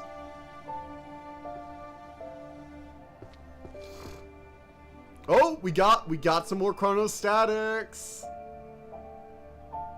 We only need 3 more chronostatic books. Ooh la la. Look at me go. I'm on a roll, baby. Roll, baby. Another chronostatic. Oh, the chronostatic book just stands out so heavily. Like I love the design of so many of these books, but the chronostatic book was really cool. The way that it has this like molten, like magenta look to it. Oh, so sweet. I like it. They kind of reused it on others, but they always make sure the pattern is different, which is kind of nice. They didn't like. It doesn't look like they really fully reused any of the cards. They use similar motifs sometimes, but like, this has so many unique art assets for a game that takes place in 1 room. This is a lot of art assets. Come on, I'm gonna find the rest of the chronostatic books. Where are you, book? Come on, come on. Chronostatic magic. Alright, grab more illusion books while we're at it. Grab more necromancy books while we're at it. Don't go too full on one thing and waste a bunch of time. We should be using this time to bury books around, right? Grab more books to bring with us. Because if we do find it, we want to be able to bring it with a bunch of other stuff. So we can fill out more than one. I really hope none of the illusion books got up here, but I have a bad feeling some of them did. Yeah, some of them definitely got up here. Just need to figure out if they're... Oh, necromancy book. Illusion magic. And that's 7 out of 10. Necromancy book. Want to see unfair? Play Twisted Metal 2 on hard. Twisted Metal 2 on hard, where AI opponents don't damage themselves. SOS. Sometimes one shoots another to dodge your fire. That's bullshit. No, that's actually bullshit. Are souls brutal though? Be patient, attending, you're golden. I mean, you say that, but there are souls bosses who will just wreck your shit. The Capra Demon fight is not a fight of patience, right? It's not exactly a patience fight. It's a, oh gods, everything's shit, oh gods kind of fight, you know? Introduction to illusion magic, number 5. Infinite hallway, number 5. Okay. The Severance of Souls. We'll do that on our way back. 10 there. Grand Companion of Magic, Illusion Magic, Volume 9. But no. The Capra Demon is probably my like default example of like how being patient or even like not greedy is not always the answer.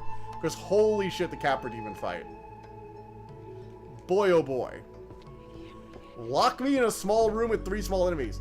There's also the Rat King, or like the Rat King from DS2, where you have the 5 poison rats, and if you do not kill them immediately, you will immediately get wrecked.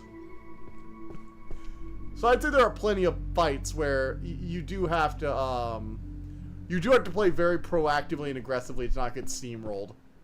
It's not as common as the other ones, I would say. I would say, generally speaking, playing patience is better.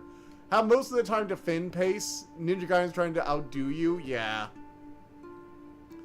Yeah, Ninja Gaiden does try and outdo you a bit more, I will say that, you are right. Alright, Foundations of Necromancy, 4 and 9.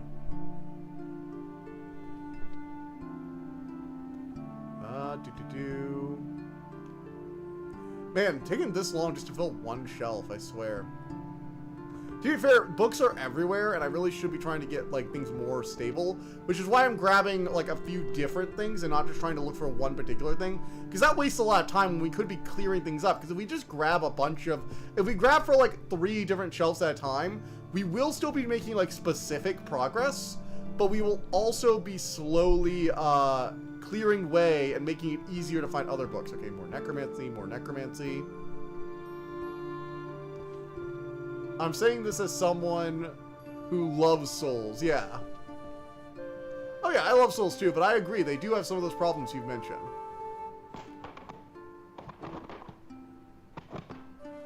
Technique to turn wandering ghosts into servants.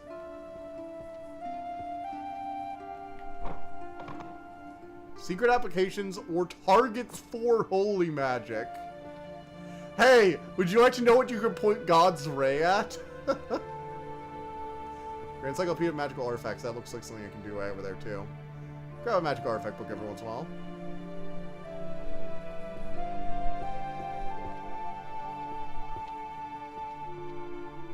Illusionary magic book. I really shouldn't be doing this digging. I should be focusing on just finding a few illusionary and necromancy books. Maybe an artifact book every once in a while. And then heading back downstairs, so...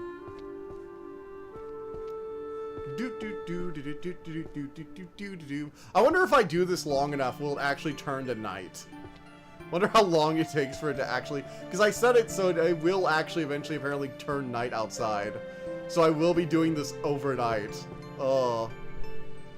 I'm so close. Oh, look how nice these shelves are starting to look. Oh man, they're, as someone who has like a pretty large book, like a lot, you know, a big bookshelf, big old wooden bookshelf, I will say there's nothing quite like having everything nice and organized on your bookshelf. There really is. It just feels good.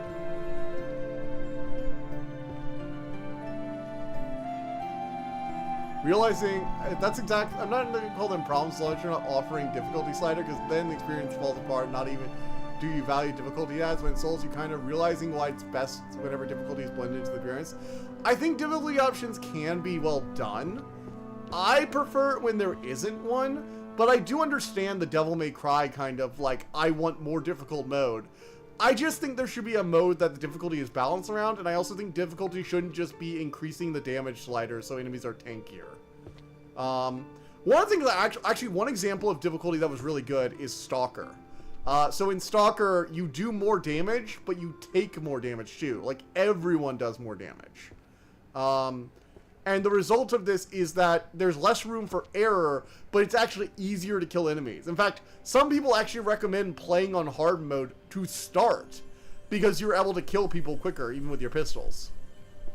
You can do riskier things, like charging into the enemy camp, like to a military camp, I've heard, because you have a pistol that actually does, like, damage and not nothing. Because when the amount of damage you need to kill someone goes down, it is the weaker enemy that suddenly becomes more dangerous, right?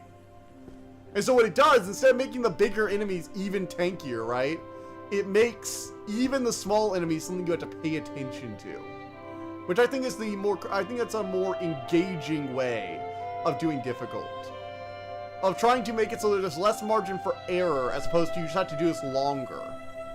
I've never enjoyed the whole, oh yes, the enemy now has like 30 times their health, their original health, and you can batter away at them all day. Isn't that great?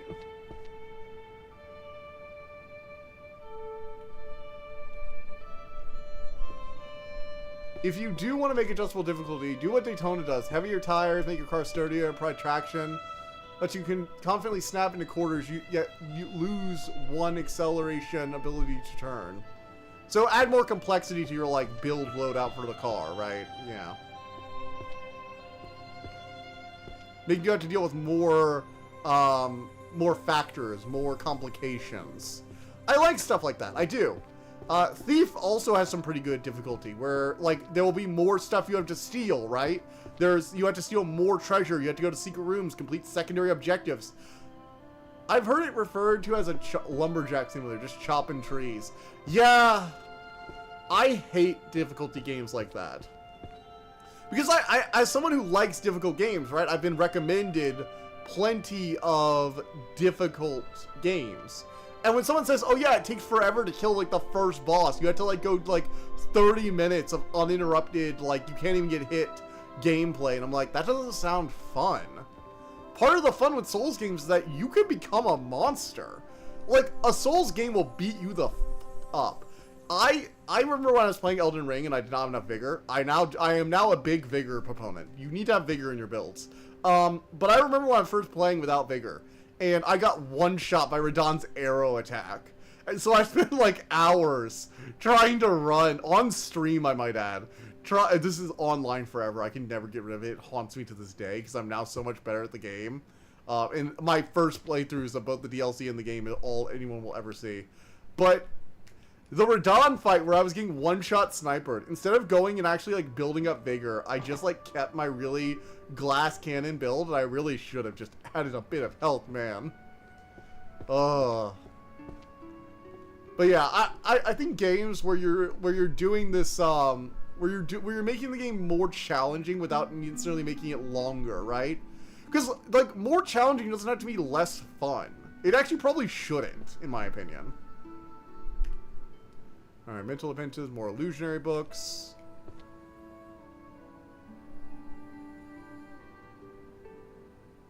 Come on, nice purple books. Where are some purple books? Oh, it's magical summoning. Crafting illusions! Oh my god, do we have it? No, I don't have either of these. I don't have any of these yet. These are not finished yet.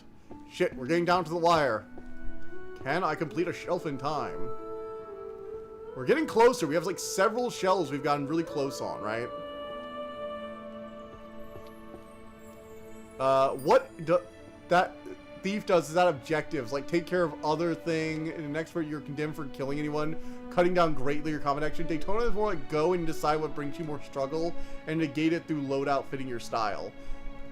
Gotcha. Spells to shatter the mind. You know, that guy from the Cryo Lab who does, like, the constant, "Welcome to the world of tomorrow" voice in Futurama will just forever take up space in my head. And I don't feel that bad about it. Illusionary Arts. Sovereign over the 5 senses. Volume 8. Spells to shatter the mind, Volume 8. Grand Illusion Compendium of Magic. Hey, we're getting there, we're getting there. The illusion shelf is really coming along nicely.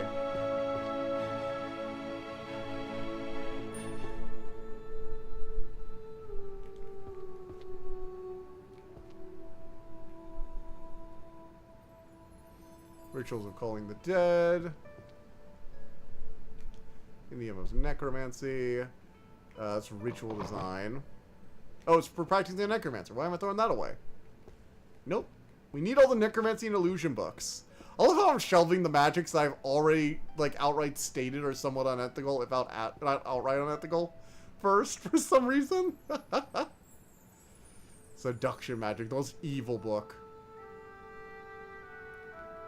Truly, the most horrific of all magics is seduction magic. Recent fighting game does that, where auto combos deal less damage. See, stuff like that. I feel like stuff like that is perfectly valid as a difficulty option, because it makes the game more challenging without just turning it into a snore fest. Like, a lot of designers really do think it makes the game, like, more intriguing. I'm just like, I mean, we can already do shit like this, right? We could already, like, go in and mod the game if we really want to make the enemies have 1,000 more health. Like, somebody will find a way to do that if we really need it. But you shouldn't bake that into the difficulty option, because it's not what most people are going to want to do. I feel like. It's really not. To be fair, it mostly shows up in, like, boring difficulty books. Or not boring difficulty books, boring difficulty games. Games where it being difficult is not the point to begin with, right?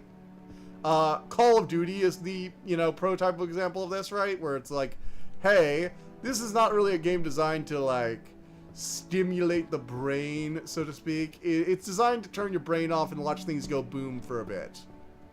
Difficulty is kind of secondary. Really wish I could find that last book. With, like, the world cover. The magenta should stand out, but there's so much magenta everywhere. There's so much magenta everywhere. That's not a sentence I don't think I've ever said before. Oh my god, look. It's the library, but, like, wait, empty? The shelves are empty. Are the pictures... Why were the pictures taken without any books? I guess so we can't know what the shelves are going to look like until after. Introduction to illusion magic.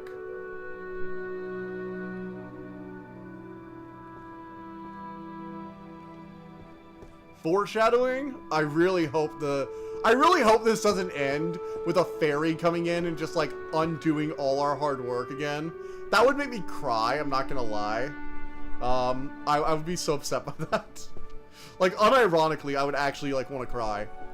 Because holy fuck, I've spent a long time organizing these books, and I swear to God, if I see somebody leave a book that they just took off the shelf on, like, a bench or something 5 feet away from where it goes, I am not going to be held liable for what happens to that child. I swear to fucking Zeus. Okay? I swear to Lady Hecate. Crafting visual audio illusions! Oh my god, oh my god, oh my god.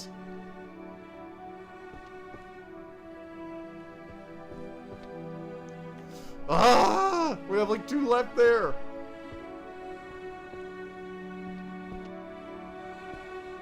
The Grand Illusion.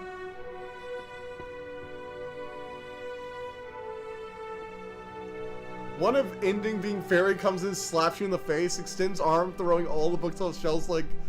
Ka! Like a... Please stop, you're giving me... You're already making me scared. Oh, here it is. Alright, Grand Companion's almost there. Truth. Truths of the Imaginary. Alright, here it is. Alright, ritual design for necromancy. Oh, here we are. Water. Illusion flower. Okay. Wandering ghosts into servants. See, this is kind of unethical, right? You don't just take wandering ghosts and turn into servants. Although, I guess some people would say, hey, you're giving them jobs. You're giving them jobs, right? Like, how can... Is that a bad thing? We're just giving the wandering ghosts some job security. So they can work a 12-hour day. Forever. And also they work double shifts.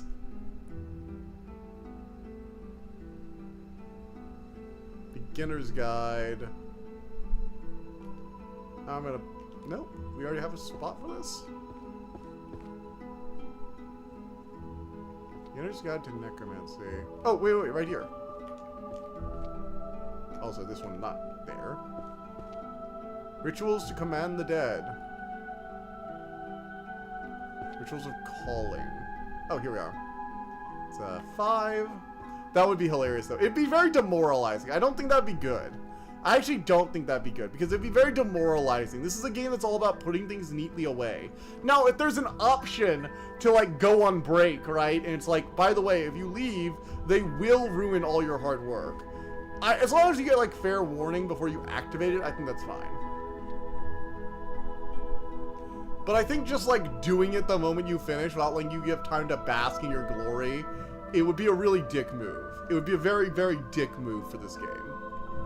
And I hope it isn't above such petty bullshit.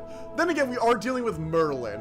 And when you're dealing with Merlin, you're either dealing with the pettiest motherfucker of all time, or you're dealing with a wise and respected guy. And based on how he spoke in that note, I'm not very confident we're dealing with the wise, respectable Merlin, if so to speak.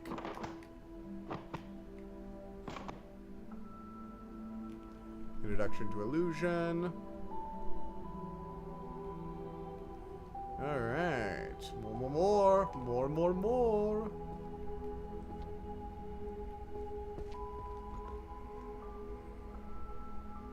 Infinite Hall.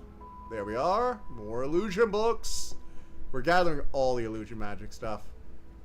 Believe it or not, illusion magic is one of my favorite schools in Skyrim as well. I enjoy playing NPCs against each other. One of my favorite things to do, actually, is I would go a sneak route, but I wouldn't go archer. I would go one-handed sneak and illusion magic, and I'd play a vampire, so I could use necromage and shit. And I would basically use, I would essentially use illusion magic while, like, invisible, right? I would stay invisible. I mean, I'll get rid of the zombie book real quick. I'm gonna focus more on illusion at the moment. I would use my invisibility spell to walk around the enemy camp and use frenzy on them to set enemies against each other and watch them slaughter one another.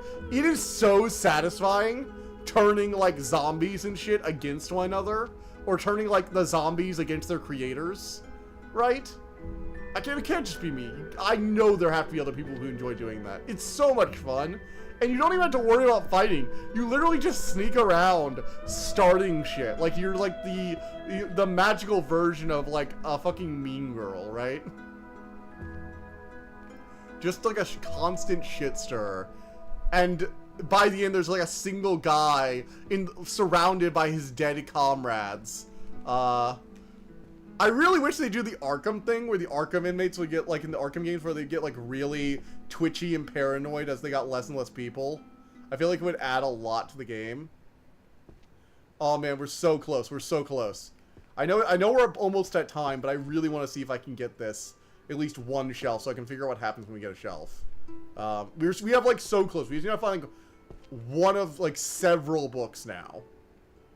We're literally just looking for illusion shit.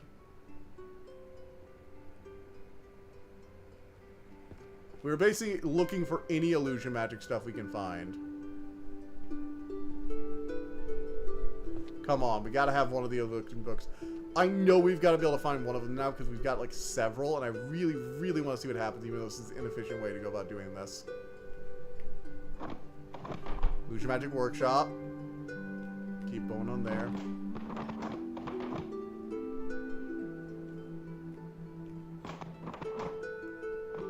Ah, come on, come on. Midnight Summer's... Wait, we have Midnight Summer's Dream? Hey, we have some Shakespeare up in this bitch. Nice. Nice. That's good. They're getting their classics in. They better have the Odyssey, too. Because they don't... You know what? It would be really nice if they had the entire Iliad, actually. So, for those of you who don't know, the Odyssey is actually not... No, unemployed ghosts in our society. You will sleep when you're dead. Once you're dead. I was always more of a wolf kind of person, so it was always werewolf for me. And I could get to join a very cool guild. See, I didn't like the werewolf super form. I liked the vampire stuff even before the Dawnguard DLC. And with the Dawnguard DLC, holy shit. I don't know, the werewolf one has always been harder, because you can be a vampire subtly, but you can't really use the werewolf powers subtly, which kind of sucked. It would have been nice if you had, like, powers you could utilize, like, kind of like the vampire does, right? Where you can use blood magic and know when it gets ticked off. Maybe some kind of, like, bestial strength attack or something. Where, like, you could unleash the werewolf power in your human form. I feel like that would have added a lot to the werewolf quest line and to, like, just give you a reason to use the power. Because it was basically automatic bounty if you were even near a guard. Fortunately, we have mods, yeah. I know, and I played around with some of the mods, but because the base game, right, is so solid, and you're probably going to grab a vampire mod on top of the werewolf one, because a lot of them are, like, compatible with each other for weird reasons, it's just this weird thing where it just never quite gets on the same level for me, personally. I know my qualifier statements. Seduction magic! Crafting visual illusions! I think we just got multiple oh my god, we got multiples! We got multiples! Alright, I'm gonna grab any illusion stuff I can find now. And we're gonna head back down. More illusion. Oh, we got everything. Okay. I think we have a shelf. Oh my god, so we have a shelf. Yes. Yes. Behold. The power that we shall now wield.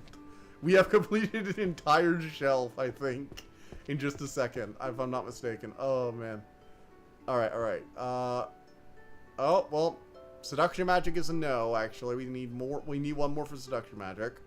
Come on. One of these. We have to complete one of them. We have so many illusion magic books. Please tell me we're so near. Oh my gosh, we're gonna be like one off on like a dozen army. I thought we were like at the point where we'd be able to do it, but I feel like we're about to be like one off on like a dozen shells, which is gonna suck. No, wait, cheating! Creating illusionary spaces. First step of organizing. Alright, we got it. Oh, okay, one row left to level up. So we need to get one more row to level up. I want to see what happens when we level up, because that will, like, show it off real quick. And we are really close, you know. We have a grand continuum. We can do it. You have leveled up. Press tab to open the ability list and unlock new abilities. You can earn points to level up your major abilities based on the total. We are going to have magic library powers. This is going to be awesome. Okay, tab. Major magic. What is this? Wait, what is this? Oh, sort. Automatically arranges books in your possession in numerical order. Shit. Highlights the correct bookshelf for the topmost book you're holding and guiding you to a proper location. Insight. Magic spell using the topmost book as a base calls all books in the same... Why didn't I hit insight? Oh, that would have been so much better. Oh, wait, can I get another one? Crafting visual illusions. Art of hypnosis. See, for the significance of conflict of lichens and vampires, you'd think they would expand werewolf and include that in stories. Well, it's not really a thing, I don't think, I don't think it's as much of a thing in Skyrim. I don't think like vampire versus werewolf is really like a super big conflict. Like vampires aren't generally liked by werewolves because, you know, they serve different gods, right? Vampires are kind of hated by everyone because Molag Bal is a dick.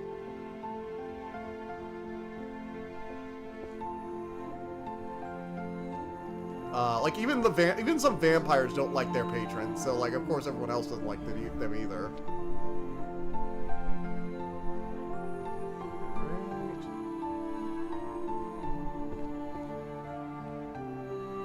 Art of hypnosis, water lily, and terror illusion. 7. Oh wow, so if we can just like get one more shelf, we will be able to speed things up a lot more next time. So it's a slow start, but once you start getting magical powers, you will start unlocking a lot more things, huh? Again, I know there's some more illusion books up there, so I'm gonna go grab them real quick and see those real quick. This really is gonna be a dangerous game for me. I can already tell. This is gonna be a game where I'm gonna be saying one more book a dozen times. I swear this time. I'm just gonna grab one more stack of illusion stuff. And we'll see about, like, going back. 'Cause I remember seeing some illusion books over there. Where were they? I was, like, walking around out here, and I saw, like, some more illusions. Were they all the way back up against the wall? I really should have, like, stacked them all together when I saw them. Come on, come on. But it's such a wasted opportunity excuse to expand on werewolves. See, my thing is, why didn't they have a whole werewolf, like a bigger werewolf plot line in Soulstime? Because Soulstime had a werewolf plot line in Morrowind, and there is a werewolf group living on Soulstime that you help. Like, you like, encounter them and you can talk with them and learn about their pack, right? But they just, like, didn't do much with it. Like, you grab these totems for them. Oh, can you go find these lost totems for us? Thank you. Now you can access their powers, the powers of Hearsign. And it's just like, anyway, I'm starting to get ready for bed. Yeah, it's about that time. I'm going to put this back and see if it unlocks another power, but I think we're about there. The fact that we get magic librarian powers is actually kind of cool, though. I do like that. And the powers are literally, we have the magic of sorting, which, honestly, if I would kill for that kind of magic, I'm not gonna lie, I would do a lot of dark things. I would practice some dark arts. It's okay, I can keep going. I would practice some, yeah, but I have work tomorrow, I can't keep going forever. I would practice some dark art stuff and some sorting magic. Like, if I could do this kind of shit, and just instantly know where shit went, oh man. Imagine if you instantly knew how your sorting system worked, and you never forgot because you have magic that reminds you. God, that would be so good.